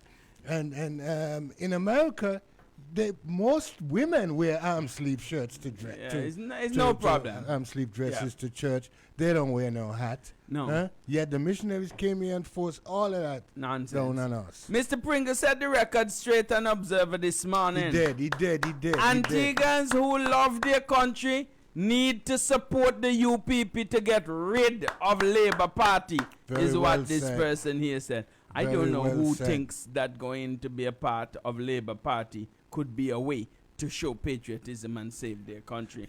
Those two things are incongruent. It's stupidness if you live in Antigua, apart from the people that are eating from the trough there. Nobody can say that with a straight face. Any face. Hey, this one say, LOL Franz, did he actually say that God is against slavery? Because he said to free slaves after 7 years. Franz, ask him the obvious question, please. All right, he going to come in, and I'm going to give you a chance. He's not afraid, Pastor. I can just tell you all, I know him well. And he will deal with the things. If things are right, he'll say they're right. If they're wrong, he say they're wrong. Chuck number in New York is... I don't have Chuck number at my hand. Yes. You can reach Chuck at 646-734-5683. 646-734-5683. And he'll be happy to sort you out. The phone lines are open, 225. Make your call short and sweet. Go ahead, Franz. Hey, hi, Franz and Paul. It's nice that you guys can laugh. However, what Anthony did is no laughing matter to the constituents of All Saints West constituency. Gaston foresaw the falling apart of his administration and took advantage of poor Anthony. Me and you differ about this poor Anthony descriptor here. Hey, the Bible says that the devil is like a roaring lion seeking souls to devour. Anthony's soul was devoured. That's why he could attend a small business pull-up and general council with a straight face. His soul was gone. It was devoured. Yeah, he and plenty people around him, right, who think that it's just nothing. That you can do this thing and show up and tell people that you're doing it for the good of the country and so on. I mean, it's crazy. It's craziness. Hey, this one says, Chet is going to be given foreign affairs. Keep him traveling and unable to stay in touch with his constituency. Somebody said that's Gaston's strategy. Chet, look like you have a lot of per diem coming. This one. You know, Papa Bird did that. Yeah. Who he did that with? Is not the man Carrot. It's a novel. No, novel, which is, by the way, so if people Franz, don't know, is Gaston's grandfather. Much of what Gaston is doing here is to avenge his grandfather. I will tell you all that. Mashing up of the Labour Party because his grandfather, he thought, was badly treated by V.C. Bird. And so Gaston don't love Labour Party. This what school children say is Sir Norval Richards, a brilliant man, was a little too bright for Papa Bird. That's what Papa Bird felt. Yeah, but this is what I'm telling you. Gaston is just killing the party because of that. Give him a chance. Let me send him abroad so he can... Gaston say he use him back dating at them, see. Hey, gentlemen, good afternoon. With regard to the Alfa Nero, what does the legal team for those who are challenging the sale have to say? Do we know? We're going to hear from them soon, man. Don't worry. Yeah, but not only that, Paul, I don't know if people know, but do y'all know what it means if the Prime Minister say, we indemnify the buyers of this boat? Maybe Monday we can deal with that matter, dear. He said that. You don't understand, Paul. So apparently, I haven't seen the paperwork, but apparently, when the Prime Minister says we, who he talking about? The people of It's the people of Antigua. We tell this man here, we will foot the cost of any fallout for the boat, even to pay for the whole including boat, to give the woman back. Paul, I'm just telling you, it's craziness here. And we, the people of this country here, sit down in Antigua and accept that ignorance. Look how we give away the boat. The boat cost is valued 105 million. 120 million. Yeah. We sold it for half the price first, 67 million. And look at that. we chop off another 27 million, and we're now down to 40 and million. we indemnified him to please. say we will cover the cost of any Please. What legal a anything, desperate, sick, anything pathetic administration. as it relates to that. A boat valued at 120 million, we sell it for 40 million. Hey, talk about crackheads. First we dropped the price half, 67 million. Crackhead. And then we lost 27 million in the shuffle. Hey, the next, no, we don't. 40 the next million. movie going to be Antigua and Barbuda, the pawn shop. Hey, it's the end of Voice of the People for Friday. Pawn, P-O-I. Pawn, no, pawn with pawn things. Right, they pawn off the boat for a little bit of money. And that is what it is. That is a different argument you're making there. Okay, yeah. Just want to make sure it's not P-O-I-N pawn. Right. Folks, we thank you so much for having spent the past 3.5 hours with us. We certainly trust that in some way, be it ever so small, we added value to your day. We invite you to join us again on Monday morning at 11 for more Voice of the People. In the meantime, here's to a safe and an enjoyable weekend. As we say at the end of every broadcast, where there is no voice, the people perish. And where there is no vision, the people whatsoever perish. I am Paul Quinn. And I am Franz de Freitas. Keep the faith.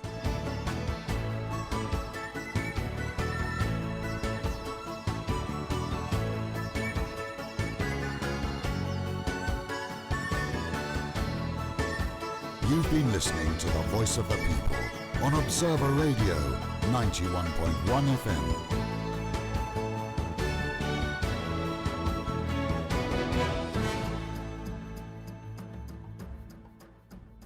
This is Observer Radio.